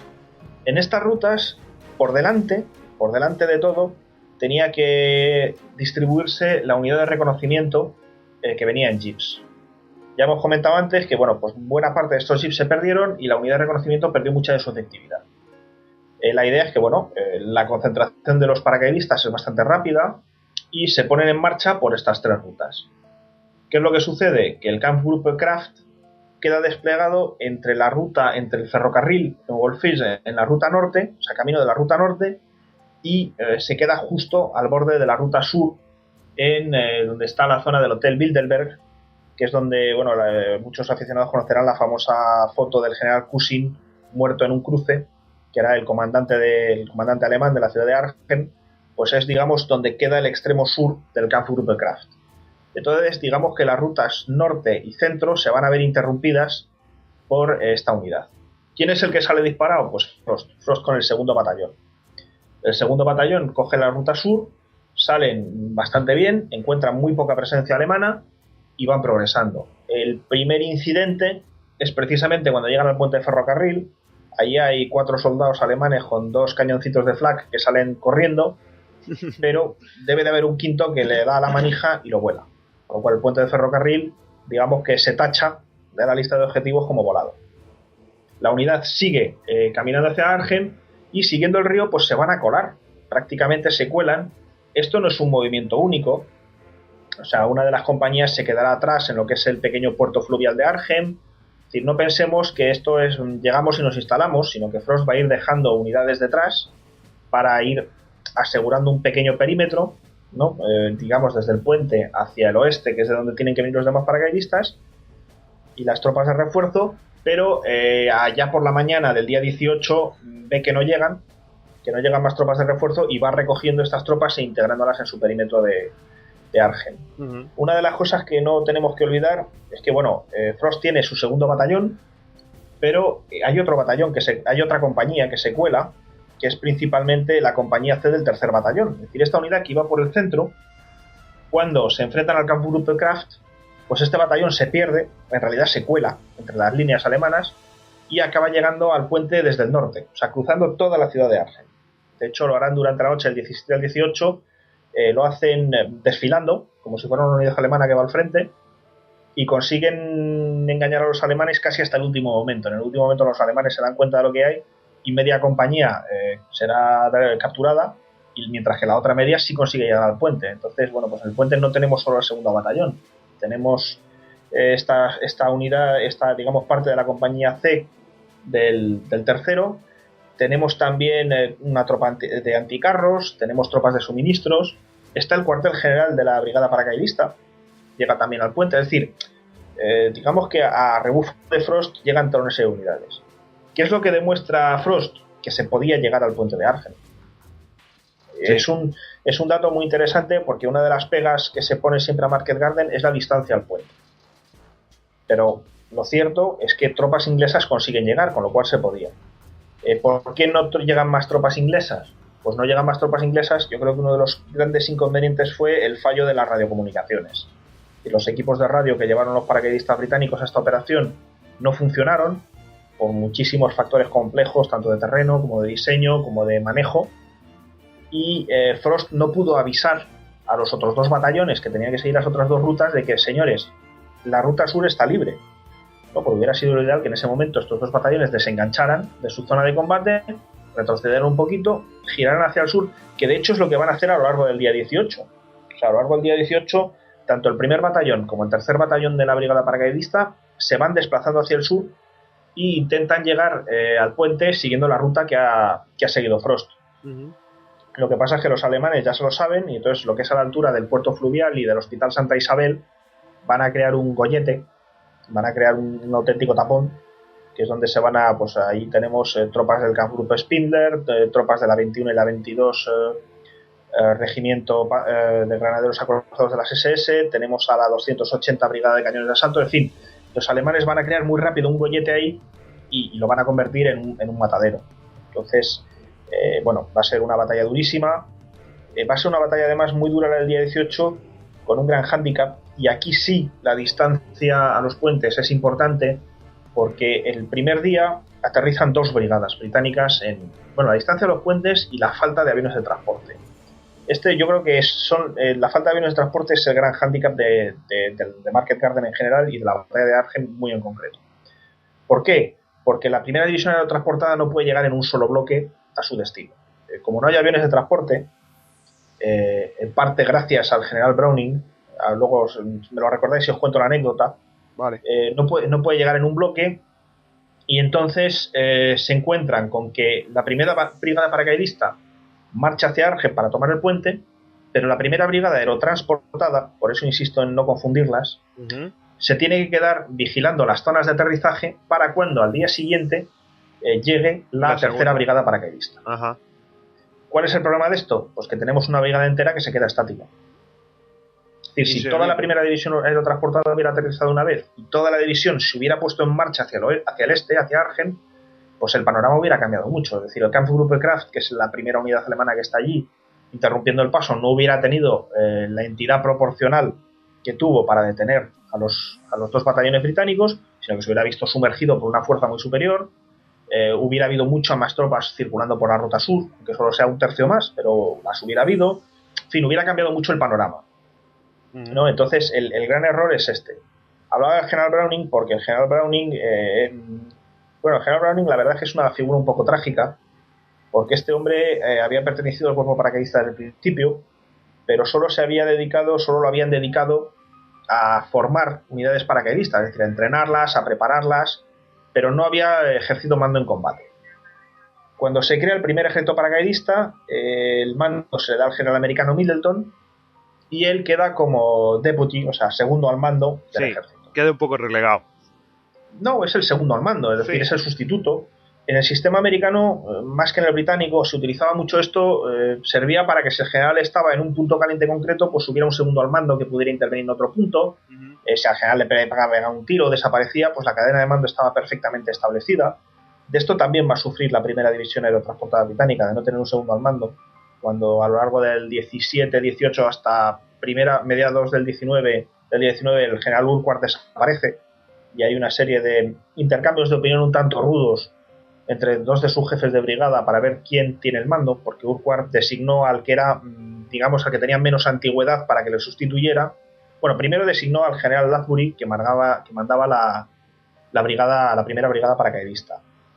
Lathbury se pierde con Urquhart y entonces es el general al mando de la primera brigada aerotransportada, de la tercera brigada paracaidista la que tiene que tomar el mando. Entonces, bueno, pues es menos antiguo que el de la brigada aerotransportada. El de la brigada aerotransportada aquello le sienta a cuerno quemado. En fin, se produce una serie de rifirrafes sobre el terreno que la verdad es que se hubieran evitado precisamente con eso, con un segundo al mando que se queda al cuartel general, Urquhart desaparece, yo tomo el mando. Se acabaron las discusiones. Vuelvo al pobrecito Browning. Cuando Browning, como segundo al mando, ve que se desencadena Market Garden, hace lobby para que se le mande como jefe de cuerpo de ejército a dirigir las unidades paracaidistas. ¿Qué pasa? Que si nos hacemos un poco una idea de la estructura de Market Garden, teniendo una división, la 101 en Eindhoven, otra división, la 82 en Nimega, y la tercera, la primera británica, en Arnhem, un jefe de cuerpo de ejército no sirve absolutamente para nada. Es decir, no tiene absolutamente ninguna utilidad. Porque bueno, pues no tiene capacidad de control más que por radio, y para controlar por radio, de hecho está el 30 cuerpo de avanzando y es el que se tiene que hacer con el control de las fuerzas aerotransportadas según va llegando hasta ellas, porque digamos que es el cuerpo que tiene que hacer la unión a lo largo de toda la carretera. Aún así, Browning va, su intervención en la batalla será mínima, pero claro, se lleva 22 planeadores en su cuartel general. 22 planeadores, que significa que la mitad del batallón South Staffordshire no va a poder llegar a Arnhem el primer día. Sí, y simplemente entonces, por su afán por ir al frente, ¿no? Claro, digamos que, en fin, supongo que visto en lo que es el sistema de generalato de la época y tal vez de entonces, pues el pasarte una guerra sin llegar a mandar tropas en combate siempre era un poco desesperante, ¿no? Sobre todo cuando te has pasado la guerra preparando a esas tropas para que vayan al combate. Entonces, bueno, pues Browning hizo lobby para tener su oportunidad, se le concedió, pero se le concedió para hacer algo que era prácticamente inútil, ¿no? Porque él no tenía ninguna capacidad de mando, es decir, él que hubiera comunicado por radio con la primera aerotransportada para decir lo que tenían que hacer, teniendo en cuenta que no estaba sobre el terreno, pues era un poco absurdo. Lo mismo le pasa con la 82, es decir, es un jefe de cuerpo. Él aterriza junto a me parece que no lo he dicho, con la 82 aerotransportada americana, y entonces es un jefe de cuerpo para mandar una sola división que además tiene un general como Jim Gavin, que es absolutamente maravillosamente capaz, es un auténtico crack y que sabe muy bien lo que tiene que hacer. Entonces la única orden que Browning le podía dar era: siga usted, siga, lo está haciendo muy bien. Sí, ¿no? Palmaditas en la espalda. Fue un elemento un tanto inútil, pero que claro, se utilizó una serie de recursos que más se hubieran valido en Arnhem, ¿no? Sí, básicamente al final restó, o sea, aunque él no fuera consciente de ello a lo mejor, pero sí que restó, finalmente. No creo que fuera malicioso, yo creo que fue un hombre, bueno, pues que dio su oportunidad para intervenir, para marcar su sello en la guerra y no fue más allá, ¿no? Entonces, pero bueno, sobre todo a mí sí me gusta quedarme con este primer día de Arnhem, la falta de aviones de transporte. De hecho, hubo una polémica tremenda porque fue el jefe de los grupos de transportes el que dijo que sus aviones no iban a hacer 2 viajes en un día, porque eso suponía que el segundo viaje tenía que acabar con los aviones volviendo a las pistas de noche. Digamos que bueno, pues el nivel de desgaste de sus pilotos no lo permitía y consecuentemente se negó y se hizo una operación en un solo viaje. Es decir, el panorama hubiera cambiado muchísimo, sobre todo en Arnhem. O sea, si la noche del 17 está toda la primera división aerotransportada en el sitio, pues ya es lo que he comentado antes, se hubiera podido desplazar, ejercer mucha más fuerza y bueno, pues hubiera cambiado el panorama de la batalla. Lo cual no significa que no hubieran sido derrotados al final, porque una de las cosas que tenemos que tener en cuenta en Market Garden es que el centro neurálgico de la batalla no estuvo nunca en Arnhem. El centro neurálgico de la batalla estuvo en Nimega. Y de hecho esto es el gran acierto de los alemanes, fue descubrir que era en Nimega, donde estaba. Ellos se dieron cuenta enseguida y fue allí donde mandaron a la 10ª División Panzer SS para que bloqueara a los aliados todo el tiempo posible, y luego pues en la zona de Erde, en lo que es la isla, la región conocida como la isla, entre los ríos Valin y Rin, hicieron todo lo posible por contener a los aliados, con éxito de hecho, y bueno, pues tampoco hubieran podido llegar hasta Argen, y a lo mejor la división hubiera acabado por ser destruida más despacio, más duramente, causando más bajas. Uh-huh. Ya entramos en los de si fuera, ¿no? El terreno de los si fuera. El what if, ¿no? Sí. Hablabas de la primera jornada de la batalla, y hemos dicho que Nimega fue el lugar, pues, digamos, el punto neurálgico de la operación, ¿no? Donde ahí los alemanes se dieron cuenta que tenían que dar el do de pecho para mandar al traste la operación. Pero, hombre, Argem es famoso por sus combates urbanos, por la dureza del combate de los ingleses. Los ingleses, cuando llegan allí, directamente toman las posiciones sin apenas... Bueno, los ingleses, me refiero, Frost, ¿no? Llegan ahí casi sin oposición, y ya los alemanes se lanzan sobre ellos, se dan cuenta del problema que tienen, y cuéntanos cómo es esa resistencia que tienen ahí en Argem y cómo intentan proteger el puente. Bueno, vamos a ver. Cuando Frost llega al puente de Argem con sus primeros elementos, la verdad es que ahí hay unos pocos soldados alemanes que están guardando el puente, pero vamos, es una pequeña unidad de guarnición. De hecho, son superados muy rápidamente. De hecho, los paracaidistas enseguida cortan los cables de demolición y se despliegan, ¿no? Hay que conocer un poco, digamos que el puente tiene una rampa larga, y lo que van a hacer los británicos es desplegarse en un parque que hay hacia el norte, que se extiende un poco hacia el norte a ambos lados de la rampa, y en las casas que hay a la izquierda y a la derecha una vez que la rampa, y por debajo de la propia rampa. Uh-huh. El despliegue es bastante fácil. La verdad es que no van a encontrar mucha oposición alemana en ese momento. La anécdota es que, bueno, es que precisamente la anécdota, digamos, curiosa, es que precisamente recién desplegados los británicos, hay una unidad de la 10ª División Panzer SS que intenta cruzar, que es el Kampfgruppe Euling, y bueno, pues intentan venir desde el norte para ir camino de Nimega, y se van a encontrar, bueno, van a sufrir el bloqueo. Parte del Kampfgruppe consigue pasar rápidamente, y para la otra parte pues se encuentra con el bloqueo que ya están ejerciendo los paracaidistas, ¿no? Uh-huh. Pero vamos, no es excesivamente complejo el despliegue en torno al puente. Obviamente los alemanes reaccionan muy rápido, muy rápido. En esto hay que tener en cuenta un detalle curioso. Se ha discutido mucho sobre la presencia de la 9ª y 10ª Divisiones Panzer de las SS en la zona de Argem, porque si la había avisado la resistencia holandesa, no había avisado. Bueno, estas unidades no las podemos considerar divisiones como tales, porque eran grupos de combate. Los carros de estas divisiones, los Panzer de estas divisiones, son enviados hacia Nimega rápidamente por Pannerden, con lo cual a primera hora tienen poca incidencia en lo que es el puente en sí, pero sí es cierto que eran dos unidades adiestradas para la lucha contra los paracaidistas. Entonces estaban, digamos que sus tropas sabían muy bien la importancia de una reacción rapidísima, aunque fueran pocos. Y aunque fueran muy pocos, había que reaccionar muy rápido mientras se organizaban, y bueno, pues es lo que pasa, ¿no? Rápidamente, por el lado oeste-noroeste, es decir, un poco cortando la ruta por la que habían llegado Frost, se establece un batallón de la 21 SS. Desde el norte llega el Kampfgruppe Knaust, que son tropas de la Wehrmacht principalmente, que tiene blindados, y desde el oeste desde el este se presenta las tropas de reconocimiento de la 10ª División Panzer SS. Entonces digamos que entre estas tres unidades ya cercan el perímetro de Frost, y tenemos a la 9ª unidad de reconocimiento de las SS, que es la de la 9ª División Panzer, que se instala al sur del puente. Es la famosa unidad de Grabner, que todos los que habréis visto la película pues habréis visto ese intento de cruzar el puente que acaba en un auténtico desastre.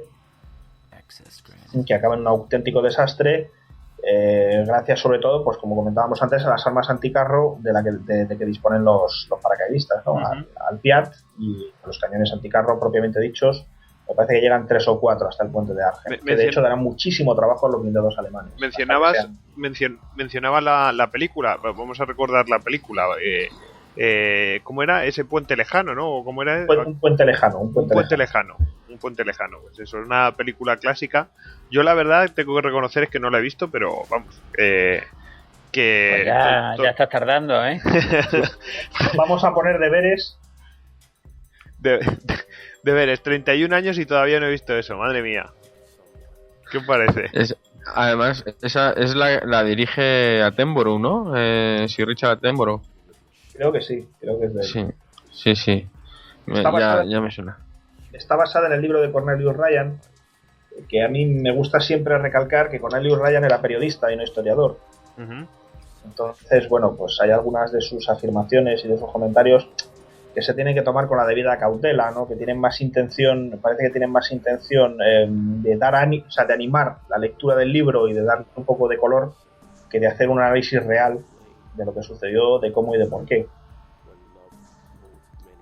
Estoy viendo el libro de mapas, los mapas del 1 al 4, así con detalle ampliado, y es alucinante. O sea, lo he estado mirando mientras Javier iba comentando. Sí. Y es alucinante la cabalgada de Frost, que está plasmada hora a hora. O sea, yo voy viendo por aquí desde que sale desde el área de lanzamiento. Y entonces voy por el mapa andando y voy viendo las 10 de la noche, las 4:30 de la mañana. Siguen andando las 6:30 de la mañana, las 7 de la mañana. A las 5:30 de la mañana la compañía B se pone en tal sitio. Hasta que llegan, bueno, es alucinante, con todos los frentes ya puestos también de los alemanes, el Kampfgruppe Moller, Krupp, o sea, chulísimo, está esto chulísimo. Se agradece. Hombre, no, en serio. La verdad es que es ideal para ponerse en situación, porque, hombre, una cosa es que te lo cuenten así de oídas, pero si tú lo vas visualizando a la vez, la verdad es que eso es que es una gozada. Sí, no, es que está el detalle de la hora. Uh-huh. Sí. Luego, además, el que quiera verlo, que busque el detalle de los puentes que nos acaba de pasar Jesús.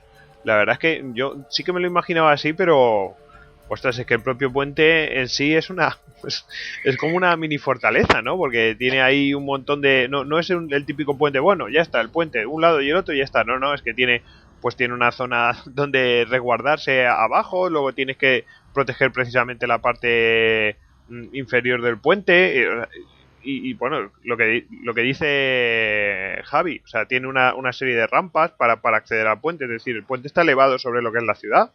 Es muy curioso, ¿verdad?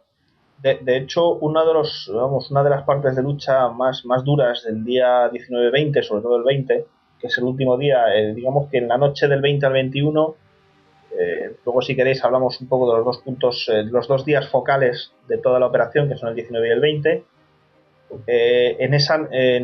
Sobre todo el día 20, los alemanes que van a atacar el puente principalmente desde el este, o sea, va a ser a cargo de la gente del Kampfgruppe Brinkmann, que es de la décima unidad de reconocimiento SS, y del Kampfgruppe Mielke, que son una unidad de carros, son las dos principales que van a trabajar este sector, que van a atacar a los británicos.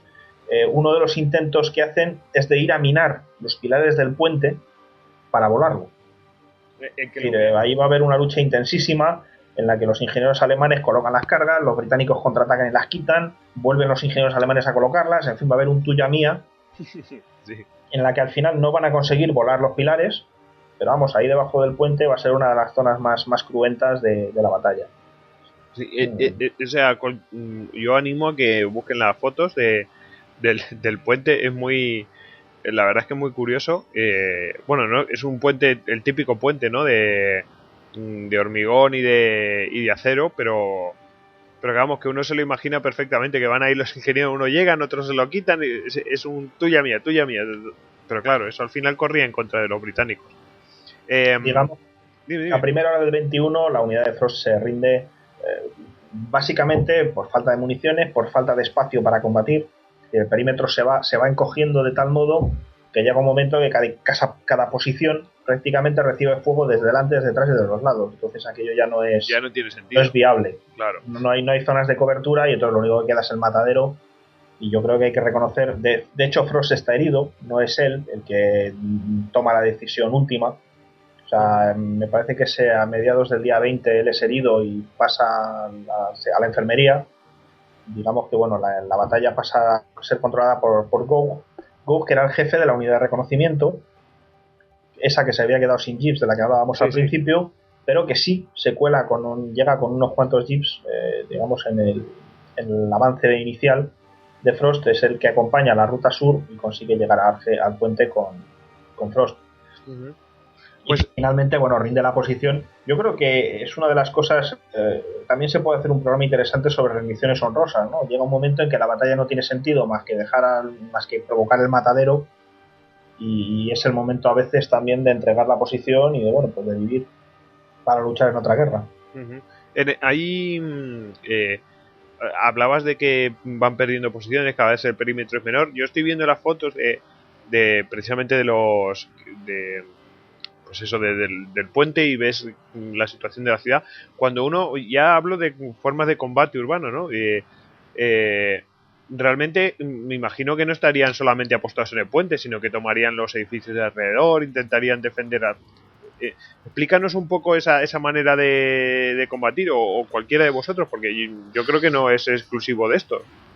Eso lo digo para la gente que sea profana en este tema. Vamos a ver, hablando a grandes rasgos, un poco toda forma de combate, sobre todo en la época de la Segunda Guerra Mundial, y si no me equivoco hoy más todavía, se basa en posiciones que se cubran mutuamente.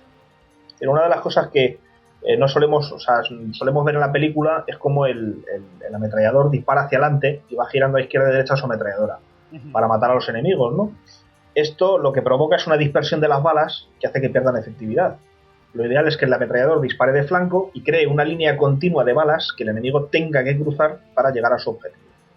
Esto hace que se tengan que crear siempre una serie de campos de fuego que se van cruzando, ¿no? Para crear, pues bueno, pues zonas incruzables, y otras que se dejan más despejadas, que es por donde se espera encauzar al enemigo para poder, digamos, un poco más adelante, meterlo en un fondo de saco, en otro campo cruzado, y evitar que pase o eliminarlo. Esto, en el caso del puente de Arnhem, pues se ocuparon una serie de casas. Entonces, esta serie de casas estaban a ambos lados de las carreteras, de las calles, que pasaban, tanto la que pasaba por debajo del puente como las dos que venían en paralelo, orientadas norte-sur, con la rampa del puente. Entonces lo que van a hacer los británicos es colocarse a ambos lados, de tal modo que siempre que los alemanes intenten progresar por esas calles hacia el puente, se encuentren con que les están disparando desde la izquierda a la derecha, delante y detrás. Los alemanes lo que van a hacer es, pues, ir comiendo esas posiciones uno a uno. No, la idea es, el combate casa por casa, además, tiene la complicación de que, bueno, pues o avanzas por la calle pegado a las casas, o avanzas por dentro de las casas, literalmente reventando las paredes. Sí. Como Arnhem no es una zona de grandes edificios, sino que son toda una serie de casas más bajas, con sus jardincitos, pues buena parte de los combates se desarrollan en los jardines traseros. Es curioso, se desarrollan en los jardines traseros, donde pues hay que cruzar las vallas. Pues imaginémonos los jardines traseros de cualquier zona residencial urbana de casas bajas. Pues tienes vallas metálicas, tienes vallas de ladrillo, y todo esto es una especie de laberinto, ¿no? Donde cada esquina pues puede esconder a un soldado enemigo, o puede ser una posición buena. Entonces son combates que se hacen mayoritariamente con armas cortas y con granadas, cuando no se llega directamente a los puñetazos, las patadas y los mordiscos. En ese momento todo vale, ¿no? Y bueno, pues es una escena, se parece, si alguien ha visto la película Salvador del Soldado Ryan, sí, al último combate, el que se hace dentro del pueblo, sí, pues sí. El escenario puede parecerse un poco, sin tantas montañas de escombros, pero el escenario puede parecerse un poco, ¿no? Sí. Sí, son una serie de posiciones que se van cruzando, y bueno, pues el enemigo prácticamente puede llegar por cualquier sitio. De hecho, cada posición, cada unidad que estaba en una casa, en teoría aseguraba su propia defensa en todas direcciones, y además aseguraba, digamos, los campos de fuego. Es muy importante porque cada unidad, como decía antes, en cada casa depende además de los compañeros que están en la casa de al lado. Yo tengo una serie de puntos ciegos, yo disparo por las ventanas de los sótanos del primer piso. El segundo solía ser ya más peligroso. Entonces yo disparo desde las ventanas, pero tengo puntos ciegos. Yo no sé quién me está llegando por la fachada, por mi izquierda, hasta que lo veo. Entonces, esto, claro, te cubren los compañeros de la casa de enfrente. Es decir, exige unidades muy bien preparadas y con mucha confianza entre unos y otros para saber, para tener la seguridad de que el compañero de la casa de enfrente no ha salido por patas y que no te están llegando 40 alemanes por la izquierda que no puedes ver. Y que de repente van a empezar a tirar granadas dentro de la casa y te van a freír. Otro tema que es muy interesante también es el posicionamiento. Es decir, dentro de una casa, cuando las tropas se posicionan, en las películas las solemos ver pegados a la ventana, como las películas del oeste. Sí. En realidad esto no es así. Las tropas se posicionan más hacia el interior de la habitación. ¿Por qué? Porque si cae una granada o el enemigo dispara de lado, es precisamente la zona pegada a la ventana la primera que va a sufrir los efectos. Si yo hago una trinchera en la pared opuesta a la ventana y me escondo detrás, estoy mucho más cubierto de las granadas que me puedan tirar los alemanes, que en el fondo me tumbo detrás de mi trinchera y dejo que estalle en el resto de la habitación y vuelvo a levantarme y sigo disparando, ¿no? Es muchas veces lo que explica que leamos los testimonios de cómo un tío arroja 3 granadas dentro de una habitación y luego entra disparando y acaba de matar a los alemanes que, bueno, las 3 granadas se los tenían que haber cargado. Sí, sí, sí. O a los alemanes o a los británicos. O sea, realmente... Entonces, de todos modos, ¿qué tiene esa posición retrasada con respecto a la ventana? Que el ángulo de lo que ves por la ventana se reduce. Es mucho menor, claro. Es mucho menor. Entonces, esto pues hace que sea todavía más necesario un cálculo muy preciso y muy bien hecho de los puntos de los puntos de fuego y de cómo hacemos para que todo se barra y que realmente sea impermeable. Frente a todo esto, ¿qué van a hacer los alemanes? Pues utilizar carros de combate. Es decir, un tigre a una distancia de 600 metros se dedica a machacar una casa a cañonazos hasta que la casa se derrumba literalmente encima de los que están dentro. No, va a ser, digamos, una de las tácticas básicas. Van a emplear los cañones de asalto, los Sturmgeschütz primero, y luego según vayan llegando fuerzas blindadas, pues el Kampfgruppe Mielke, las tropas blindadas del Kampfgruppe Naust, los blindados, perdón, del Kampfgruppe Naust, en el lado oeste del perímetro, el 224 me parece que es compañía Panzer, que tiene varios carros lanzallamas, en fin, todas estas unidades de blindados van a ir llegando y su función principal va a ser machacar a las tropas alemanas, a las tropas británicas que están metidas en las casas para poder ir tomando casa por casa cada una de las posiciones. E ir avanzando hasta que finalmente pues eso, con lo que dice, lo que le pasó a Frost, que ya no tenía cobertura de ningún tipo. Exacto, el perímetro se vuelve tan pequeño que ya no hay posibilidad de combatir en él. No hay espacio directamente, como has mencionado anteriormente, ¿no? Exactamente. El 506 Batallón Pesado de Tigres, que yo creo que es uno de las unidades más cantadas, ¿no? Que van a combatir en Arnhem, una de sus compañías. Además, aprovecho para decirlo porque hubo una ocasión en que me preguntaron si había Hummel, el cañón autopropulsado Hummel en Arnhem, y lo cierto es que la compañía del 506 Batallón de Tigres Pesados era la compañía Hummel por el nombre de su jefe, no porque hubiera este tipo de aparatos este tipo de blindados de cañones autopropulsados en Arnhem. Iba antes a mencionar los Stug. He leído que realmente les tenían pavor a los Stug. ¿Eso hasta qué punto es cierto? ¿Realmente conocían ese tipo de...? No podemos decir que es un blindado, pero sí que esa unidad mecanizada, ¿no? Sí, bueno, es un cañón de asalto. El Sturmgeschütz viene a ser lo que se llama un cañón de asalto, que lo que viene a ser es un cañón dentro de una casa matamóvil, sí. Básicamente, ¿no? Entonces, bueno, pues tiene la ventaja de que puede cambiar de posición, puede reorientarse, es mucho más versátil que un cañón en un puesto fijo, y sí. Si tú no vas a por él, pues él puede venir a por ti, lo cual puede ser francamente desagradable. Eso es una idea de Manstein. Lo que hacen es poner en el chasis de un Panzer III, insertan un cañón creo que de 76 milímetros de velocidad rápida, el que monta el Panzer IV, y entonces lo instalan a la misma altura del chasis, es decir, el Stug 3 apenas tiene torreta, es una visión muy plana, está especialmente diseñado para apoyar a la infantería contra carros enemigos. Entonces, estos aparatos moviéndose por el campo de batalla eran extremadamente peligrosos. La desventaja que tenían era que al no tener torreta no les podía girar el cañón con velocidad, solamente tenían un margen a izquierda y derecha de 15 grados. Exacto. El gran problema del Stug, sobre todo en combate urbano y en el caso de Argem, es que necesita un apoyo de infantería importante. Y lo que se van a encontrar los alemanes, sobre todo los primeros días, es muchos aparatos muchos blindados de este tipo que se pierden porque la infantería no los cubre. Es decir, es un blindado que dispara hacia adelante, pero que es totalmente ciego detrás y por los lados. Entonces, pues los soldados británicos se cuelan con bombas explosivas, con el Piat del que hablábamos antes, el cóctel Molotov. Es decir, la gasolina que se incendia encima del blindado y que encuentra un resquicio, pues por ejemplo, la ventilación del motor para colarse hasta el motor y lo destruye. Es decir, y esto, para evitar que los soldados de a pie enemigos puedan pegarse al blindado y trabajar para destruirlo, lo que hace falta es un apoyo de infantería cercana y que esté entrenada para saber, bueno, pues que esto se mueve a tirones, que de repente pega un giro y sale avanzando. En fin, hay un entrenamiento que al principio los alemanes no van a tener y que luego van a solventar el problema haciendo pequeños grupos de combate en torno a un cañón de este tipo, a un cañón autopropulsado, frente a un cañón de asalto de este tipo, con unidades, digamos, con tropas, pues como de ingenieros que están más entrenados para colaborar y que saben cómo se hace. Dudaba antes, si me permites un segundín, sigue. hacer la diferencia entre el cañón autopropulsado y el cañón de asalto. El cañón de asalto, como hemos comentado, es casi un blindado. Es decir, sirve para entrar en combate directamente, caza blindados enemigos. Es un poco la idea del Panzerjäger, del cazacarros motorizado, ¿no? Como el Jack Tiger, o es este tipo de idea. El cañón autopropulsado es simplemente una pieza de artillería que actúa como un cañón normal de artillería, es decir, se queda en retaguardia y tiene su rango y su distancia de tiro, pero está movido sobre cadenas.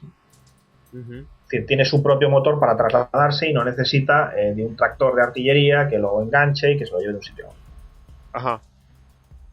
De todas maneras, Javier, las unidades Panzer que tomaron parte en Arnhem eran ya lo que se suele decir perros viejos, ¿no? Venían de Rusia y tal, y o sea, tenían bastante experiencia en lo que es el combate, tanto en el combate, digamos, abierto como en escenarios un poco más urbanos. Sí, no, vamos a ver. Hubo de todo, hubo unidades de entrenamiento, si no me acuerdo mal, creo que el Kampfgruppe 1000 que proviene de una unidad de entrenamiento. Es verdad que estas unidades de entrenamiento solían tener un cuerpo de suboficiales veterano, aunque el carrista en sí estaba aprendiendo y no era tan, digamos, no estaba tan afinado. El suboficial sí solían ser veteranos normalmente de la campaña de Rusia del Este, que es de donde más veteranos venían, y sí sabía muy bien lo que había que hacer. Cuestión distinta, por ejemplo, es el 506 batallón, Abteilung, que es la denominación alemana, pesado de Tigres, que esta sí es una unidad, vamos, plenamente veterana y fantásticamente operativa. En fin, variaba. Con respecto al combate urbano, la verdad es que en Rusia tenemos Stalingrado, tenemos Kharkov y tampoco tenemos tantísimo combate urbano. En el frente del este, salvo la gran batalla urbana de Stalingrado, y bueno, luego batallas que son posteriores como Budapest o Königsberg o Kustrin, el frente del este no es un frente de grandes combates urbanos. Entonces la experiencia en combate urbano fallaba un poco. Además es que cambiaba mucho el panorama. Es decir, en campo abierto, digamos que los accesos cubiertos hasta donde estaban los carros de combate, los cañones de asalto, eran mucho más dispersos. Hombre, si estás combatiendo en un bosque menos, pero bueno, sí es cierto que eran unidades que podían disparar desde una distancia mucho más lejos, 500, 600, 800 metros, 1000, mientras que en un combate urbano, hasta que no das la vuelta a la calle no te encuentras con el panorama, no puedes disparar. Entonces, bueno, cambiaba. Se utilizaban los ejes de las calles más rectas, más largas, pero cuando había que entrar, sobre todo en la zona del Hospital Santa Isabel, que es la zona por la que intentan penetrar a partir del día 18 el resto de la división para llegar hasta el puente, pues es una zona de calles más pequeñas, más estrechas, más quebradas, y ahí es un poco, salvo las dos calles principales, y ahí es un poco donde, bueno, los cañones de asalto se van a ver con auténticos problemas. A eso iba yo. Cuando los británicos inutilizaban esto ya es otra pregunta así de novato, ¿no? Pero la verdad es que igual que veo en las películas, que hemos mencionado varias películas, ¿no? Que inutilizaban un tanque en medio de un combate urbano o lo que fuera. Digo, ese tanque se quedaba ahí, a ver quién lo retira para seguir avanzando, porque en lo que se apoyaban sobre todo los alemanes era en su ventaja mecanizada, ¿no? De blindados y demás, ¿no? Eso fue un impedimento. Las calles eran tan estrechas o en ningún momento eso fue un impedimento para los alemanes. ¿Había realmente una dificultad a la hora de avanzar si se quedaba un tanque en el medio? Bueno, vamos a ver. A nivel general, durante toda la guerra, una de las cosas en que el ejército alemán obtuvo la excelencia fue en su sistema de recuperación de carros. Y casi cada unidad tenía sus equipos de recuperación, cuya función en el campo de batalla era ir a los carros averiados y traerlos de vuelta con tractores.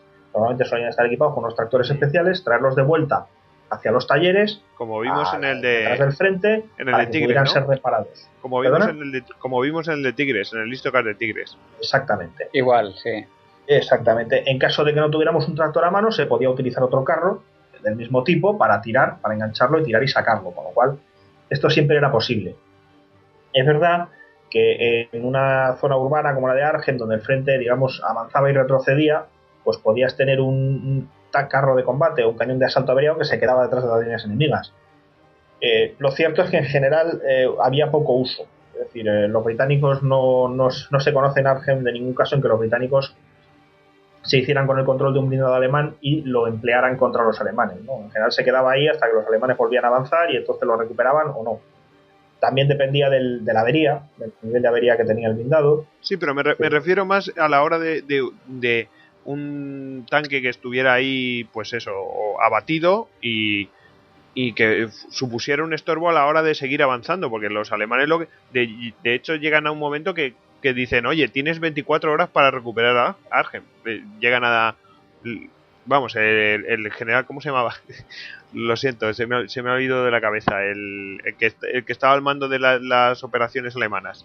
Bueno. Sí, el jefe del grupo de objetos D era Walter Model. Model ordena a sus subalternos que tienen que tomar Argen en 24 horas. Llega un momento que dice eso, pero claro, yo lo que me explico, lo que me pregunto es si los tanques, ellos se apoyaban mucho en tanques y demás unidades mecanizadas, y si los tanques que quedaban fuera de combate, realmente retirarlos de ahí de un combate urbano me resulta difícil. Y además eso iba a retrasar su avance, ¿no? O pasaban por encima de las casas rollo, no sé, como podríamos ver ahora con Israel, ¿no? Que pasa por encima de las casas directamente y avanza por donde les place. Se podía hacer. Perdona, sigue. Sí, no, digo que de todas formas el perímetro que tenían los paracaidistas británicos era mínimo, es decir, tampoco se exigían grandes avances por parte de tropas ni de blindados. Fue una pelea en un barrio, pero imaginémonos un barrio de 10, 14, 15 manzanas. Entonces, bueno, si un tanque se quedaba atascado en una, pues bien podría entrar por otra. O sea, fue una cosa bastante reducida. Yo creo que en ese aspecto no hubo ningún problema porque un blindado se quedara atascado en mitad de una calle. Vale. No, es que es la simple curiosidad. Sigue. De todas maneras, ¿cuántos hombres, se sabe más o menos de cuántos hombres disponía Frost? Pues ahora mismo no tengo a mano la cifra concreta. La pregunta, me alegro de que me hagas esa pregunta. Como dice, no tengo a mano la cifra completa, pero bueno, serían alrededor de algo más de un batallón, o sea, más de un batallón reforzado, pues calcula 1.500 hombres y me voy a arrepentir.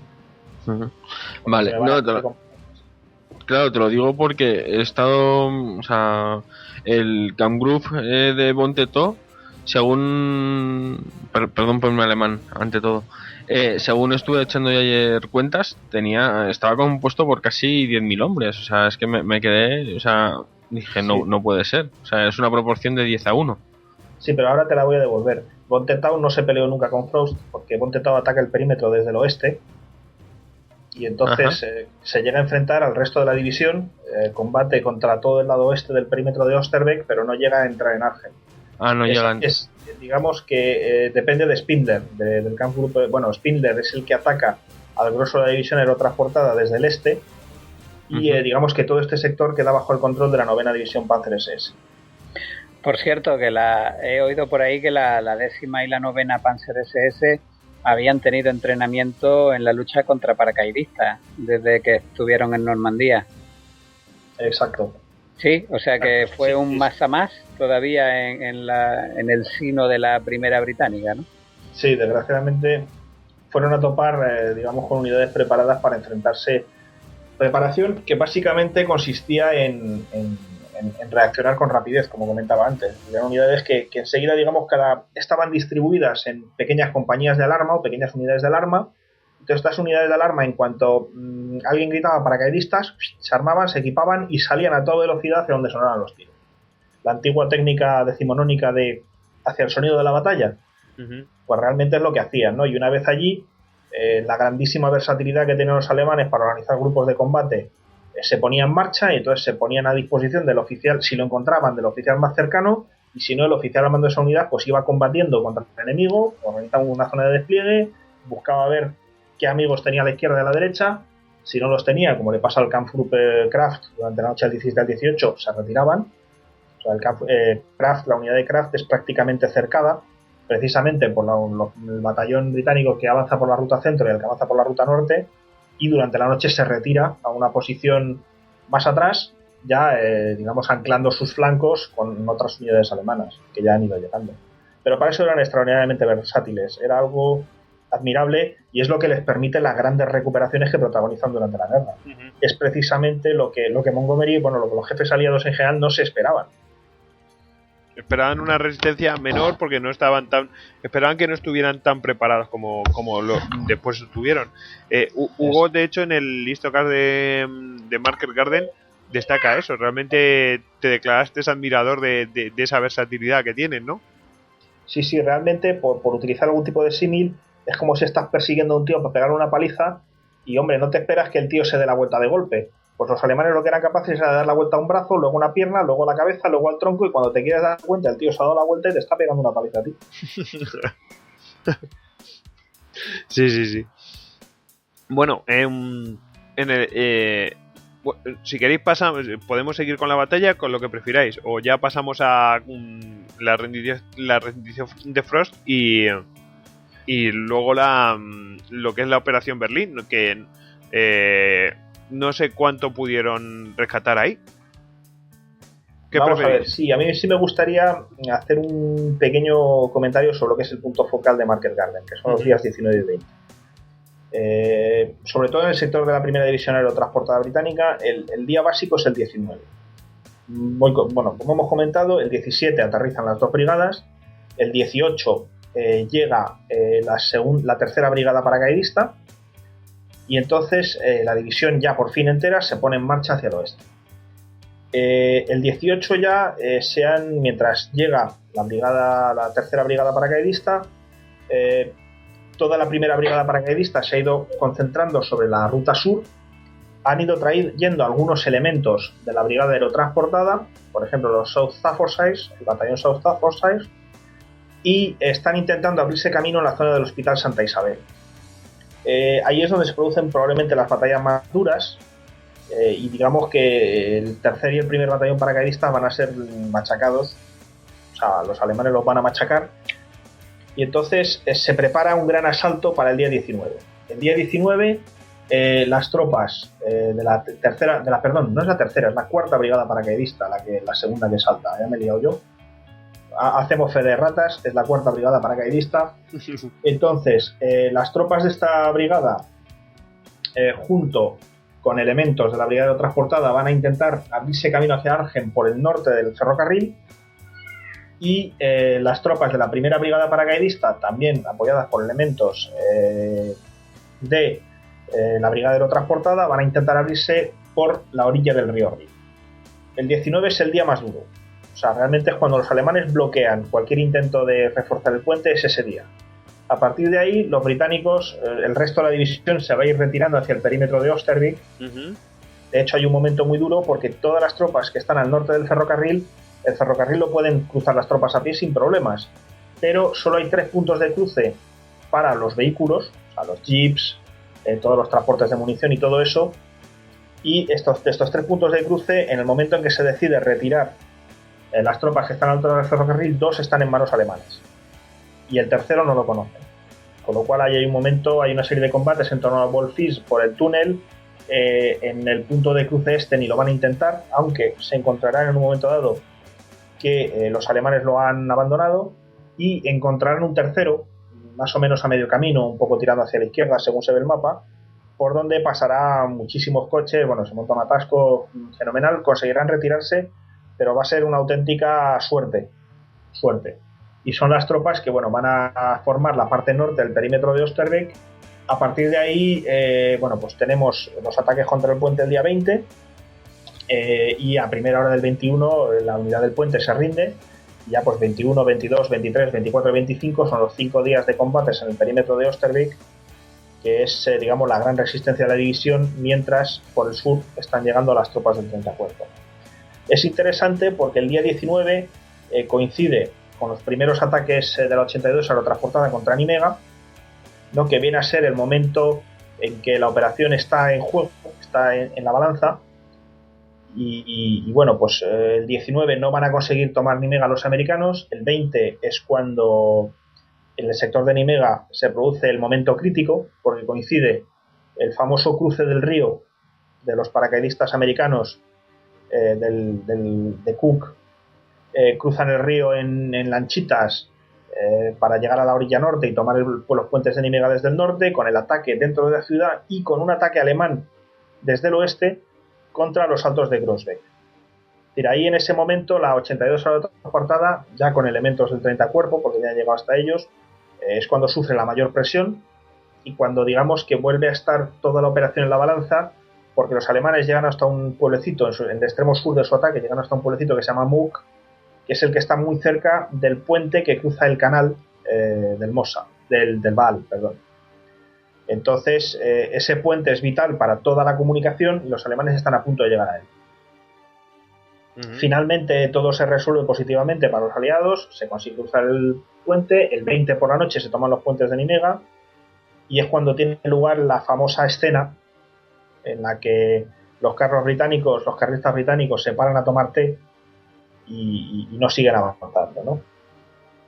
Hay una serie de escenas muy interesantes, muy desagradables, porque los jefes paracaidistas americanos que han cruzado el Vaal en botes, que se han sometido a un fuego alemán devastador, que han sufrido unas pérdidas, unas bajas elevadísimas, pues se cogen un cabreo monumental, llegan a amenazar a los carlistas británicos con sus armas, llamándolos de todo. Y bueno, pues un poco es la leyenda que transmite Cornelius Ryan. Lo cierto es que los carlistas británicos son 4 gatos. Ellos lo que siempre oponen es que no tienen órdenes de avanzar, pero lo cierto es que en ese momento los carros británicos que hay al norte del Vaal son 4, son muy poquitos, no tienen entidad. A lo mejor hubieran podido tirar carretera arriba y llegar a Arnhem para ser cercados junto con lo que le quedaba a Frost. Sí. Lo que le pasa a la división acorazada de la Guardia en ese momento es que está completamente estirada a lo largo de la carretera. O sea, está apoyando al 82 en los altos de Grossbeck. Ha apoyado el ataque dentro de Nimega para tomar el puente desde el sur. De hecho, son estos pocos carros los que han cruzado.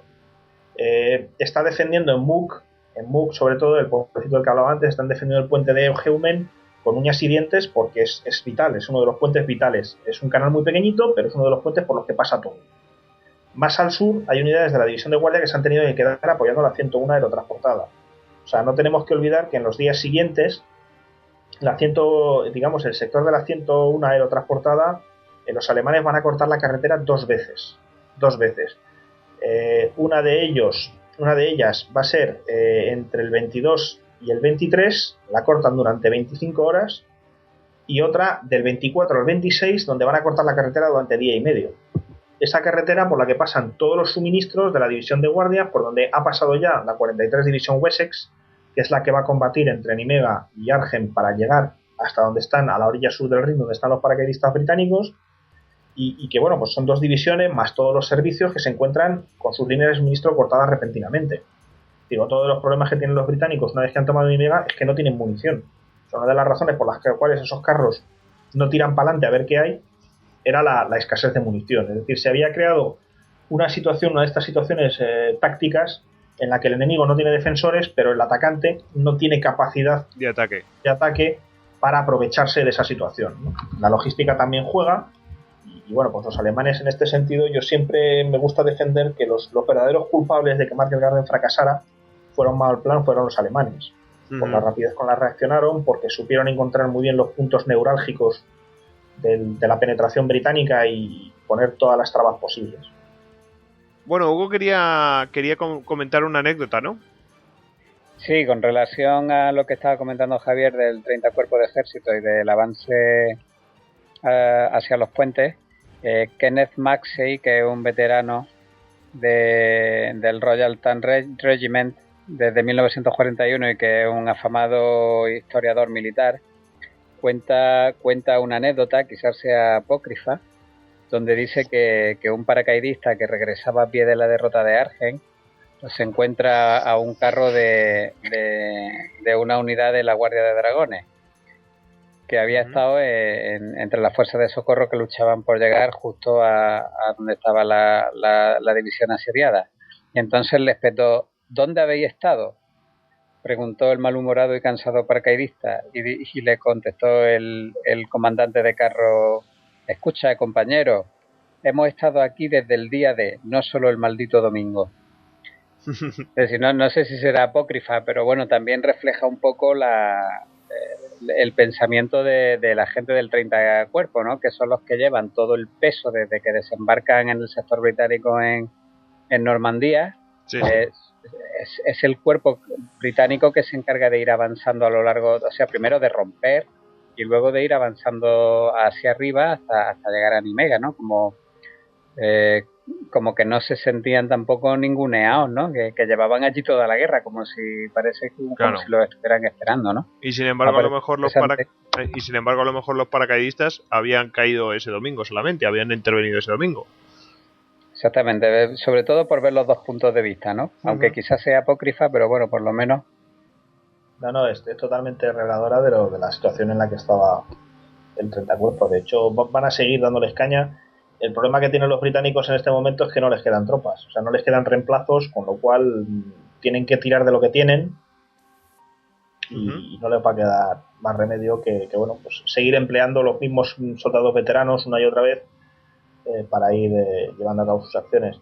De todos modos, si quitamos la toma de Walcheren y el despeje del estuario del Escalda, Market Garden es la última gran operación británica como tal. Van a participar en el cruce del Rin, por supuesto, pero ya a partir de ahí, a partir de Market Garden, el protagonismo británico, si ya había estado bajando, coge una curva acentuada y cada vez es menor. Es decir, a partir de ahí la guerra la hacen mayoritariamente los americanos. Bueno, pues si queréis ya pasamos a la parte de la retirada, ¿no? De la operación Berlín. ¿En qué consistió en esa operación? Coméntanos, Javi.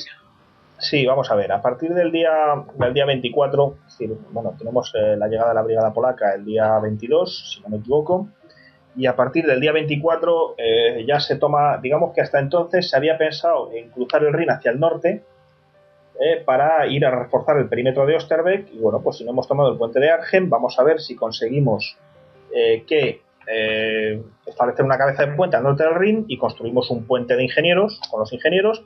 Y bueno, pues aunque no tenemos el de Argen, tenemos otro y hemos conseguido lograr el objetivo, ¿no? Para eso, sobre todo la división Wessex enviará un batallón entero. Se intentará hacer el cruce con un batallón que va a fracasar. Los polacos, he dicho el 22, llegan el 21, los primeros elementos de la brigada polaca. Tampoco van a conseguir cruzar en grandes números y ya a partir del 24, pues, en fin, se llega a la conclusión de que aquello no hay nada que hacer y que hay que retirar a los paracaidistas británicos que están luchando en el perímetro de Osterbeek. La verdad es que es una batalla, si queremos, entre comillas, aburrida, porque no hay grandes movimientos, es una batalla de tira y afloja, la del perímetro, pero también muy interesante. Yo creo que algún día le podemos dar un poquito más de cancha, porque bueno, pues es realmente la resistencia con uñas y dientes de todas las tropas que se habían quedado, que habían saltado sobre la zona de Wolfism. A partir de ahí, bueno, pues se toma la decisión de iniciar la retirada, se da la palabra clave y a lo largo del último día, pues lo que hacen los británicos es resistir todo lo posible mientras se prepara esta evacuación. La preparación es muy minuciosa, los ingenieros van a trazar una serie de rutas dentro del perímetro mismo, es decir, no es que haya que cruzar especialmente zona dominada por los alemanes, pero dentro del perímetro mismo se marcan las rutas por las que tiene que ir cada unidad, se marcan los tiempos, es decir, las unidades que están desplegadas más al norte tienen que empezar a retirarse primero, mientras que las que van estando por los lados pues se retirarán detrás, de tal forma que sea ordenado. Todo esto es muy complejo porque además este último día 25 los alemanes consiguen hacer una penetración bastante importante en el lado este del perímetro, lo cual va a molestar bastante las operaciones de evacuación. De hecho, en más de una ocasión habrá tropas que están evacuándose que topan con patrullas alemanas, ¿no? Y finalmente, bueno, pues esto llega a la orilla del Rin, que es un gran descampado plano de barro, donde en realidad no hay apenas posiciones defensivas porque no hay apenas donde colocarlas, y en esa orilla del Rin es donde se van a concentrar los soldados y van a ir subiendo en las barcas de los ingenieros. Son 4 compañías de ingenieros, 2 de ellas canadienses, los que se van a encargar de esos transbordos. Van subiendo a las barcas que traen los ingenieros, son de motor, de remo, y van siendo llevados hacia el lado sur. El oficial de ingenieros de la 4ª compañía de ingenieros es uno de los testigos, digamos, uno de los organizadores de esta evacuación y uno de los testigos de cómo sucedió todo. Habla de un comportamiento ejemplar. O sea, los soldados británicos, según iban llegando, se iban poniendo en fila, ordenadamente, como si fuera la cola de Hacienda, y iban subiendo por grupos a cada uno de los barcos, pues según hacía falta. Sobre todo en la primera fase. La segunda fase se va a descontrolar un poco más, porque ya estamos hablando de las últimas tropas, va llegando el día, los alemanes empiezan a disparar. O sea, digamos que toda la operación empieza con una concentración de artillería brutal a cargo del 30 Cuerpo de Ejército, que precisamente lo que quiere es clavar a los alemanes que están atacando el perímetro, o sea, obligarlos a meterse en sus trincheras y a que no se muevan y a que no estén fastidiando. Entonces se hace esta concentración de artillería fortísima y digamos que hay un momento en que los alemanes se dan cuenta de que hay movimiento en el río. Lo curioso es que lo que piensan es que están intentando otra vez los británicos reforzar la cabeza del puente. No se les llega a ocurrir que la cabeza de puente de Osterbeek está siendo evacuada. Uh-huh. De hecho, una de las cosas que hacen los británicos es que siempre van a dejar en las posiciones de vanguardia, van a dejar pequeños grupos de hombres, normalmente heridos, para que pues disparen un poco, hagan el paripé de que, bueno, pues estos seguimos aquí, es decir, no nos hemos movido. Sí, sí.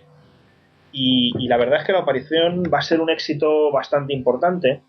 En total, digamos, las tropas, incluyendo a los pilotos de planeador y a los polacos, las tropas que vuelven de Arnhem son 3.910 hombres, evacuados solo de la primera división aerotransportada son 1.892 los que van a conseguir salir de allí.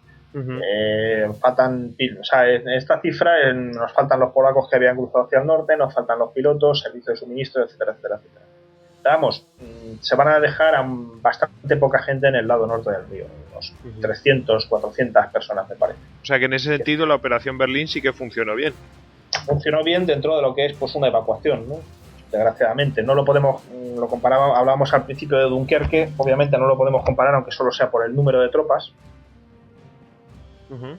Pero bueno, a partir de ahí pues la ruta de la primera división aerotransportada son llevados a un granero enorme que hay en Driel, donde los reciben los servicios logísticos, pues les dan de comer, les dan una de las tradiciones no solo de la Marina, sino que seguía estando en el ejército británico, que era el traguito de ron, ¿no? Que bueno, pues siempre anima un poco, y desde ahí los van encaminando hacia Nimega, uh-huh, y luego más hacia el sur, hacia Bélgica, donde bueno, pues los concentrarán, les darán ropa nueva, descanso, etcétera, etcétera. Uh-huh. Y la división aerotransportada no vuelve a combatir como tal, hasta que ya con la rendición alemana van a ser enviados a Noruega para supervisar el desarme de las tropas alemanas que están allí. Uh-huh. Digamos, como tal, la división no vuelve a entrar en combate. La verdad es que ha perdido un porcentaje elevadísimo entre heridos y prisioneros, muertos, heridos, prisioneros, ha perdido un porcentaje altísimo de su fuerza y ya no vuelve a ser una unidad operativa. Bueno, pues Javi, hasta aquí hemos llegado porque se nos ha acabado el tiempo. Ya nos acercamos peligrosamente a las 2 horas, así que yo creo que hemos entrado en interioridades de la batalla de Arnhem y en detalles que a lo mejor no pudimos entrar en la anterior Histocast de Operación Market Garden, y yo creo que ha salido un podcast de lo más interesante, incluso para la gente que que no sepa de la Segunda Guerra Mundial, porque ahí hay mucho funcionamiento de combates y tal. Realmente es interesante. Así que vamos a despedirnos, vamos a despedir a Jesús @bucaner en Twitter, a Hugo A Canete en Twitter y en gen.es, y a Javier Beramendi, que es @tantanberamendi en Twitter, y también lo podéis encontrar en gen.es. Yo no quisiera irme, si me permites un momentito, porque además ahora mismo hay en transcurso un debate muy interesante sobre Market Garden. Es verdad. Hay un foro en internet que es www.lasegundaguerra.com. Hacia abajo, digamos, del índice general está Club de Debate, Debate del Mes, Operación Market Garden. Hay mucha información, hay gente muy buena, y hombre, no quisiera cerrar el programa de hoy sin recomendar el sitio a los que quieran saber más cosas sobre Market Garden. Es cierto que antes nos lo ha comentado y ya se nos olvidaba, pero vamos, desde aquí le mandamos un saludo al foro. Bueno, sí, www.lasegundaguerra.com, no sé si he dicho .es. A ver, te digo ahora mismo que lo tengo aquí abierto. Lasegundaguerra.com. Eso es. Lasegundaguerra.com. Todo seguido, así tal cual. Pues nada, ya no nos podemos despedir y probablemente habrá más de temas colindantes, ¿no? Así que más paracaidistas. Sí, para eso, aterrizaremos en ellos. Bueno, ya os podéis despedir, chicos. Bueno, yo quería despedirme de todos y nada, un placer como siempre. La verdad es que la operación Market Garden da para esto y para más. Y no quería tampoco despedirme sin recordar a todos, voy a meter yo la cuñita de publicidad, ya que no lo habéis metido vosotros, que podéis votarnos en los European Podcast Awards, que tenéis el link en la página de Histocast, vale, en histocast.com. Vale, gracias, Jesús. Yo ya he votado, ¿y vosotros? Yo también. Yo también. Sí, yo he votado. Yo reconozco que he votado y además hago proselitismo. Sabéis que siempre que puedo meto la cuñita. Yo voto como Obama, me he votado a mí mismo, ¿no? Sí. Bueno.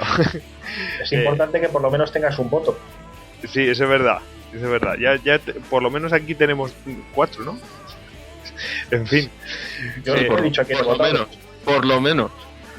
Bueno, él no ha dicho a quién ha votado. Es que Javi siempre llevando la contraria. No. Bueno, pues nada, muchas gracias a todos. Hugo y Javi, si queréis gracias a vosotros por este rato estar entretenido. Venga. Bueno, pues nada, ya sabéis que nos podéis encontrar en histocast.com y a despedirse todos. Bueno, hasta luego. Que ustedes nos salten bien. Eso. Venga, gracias. Semper Fidelis.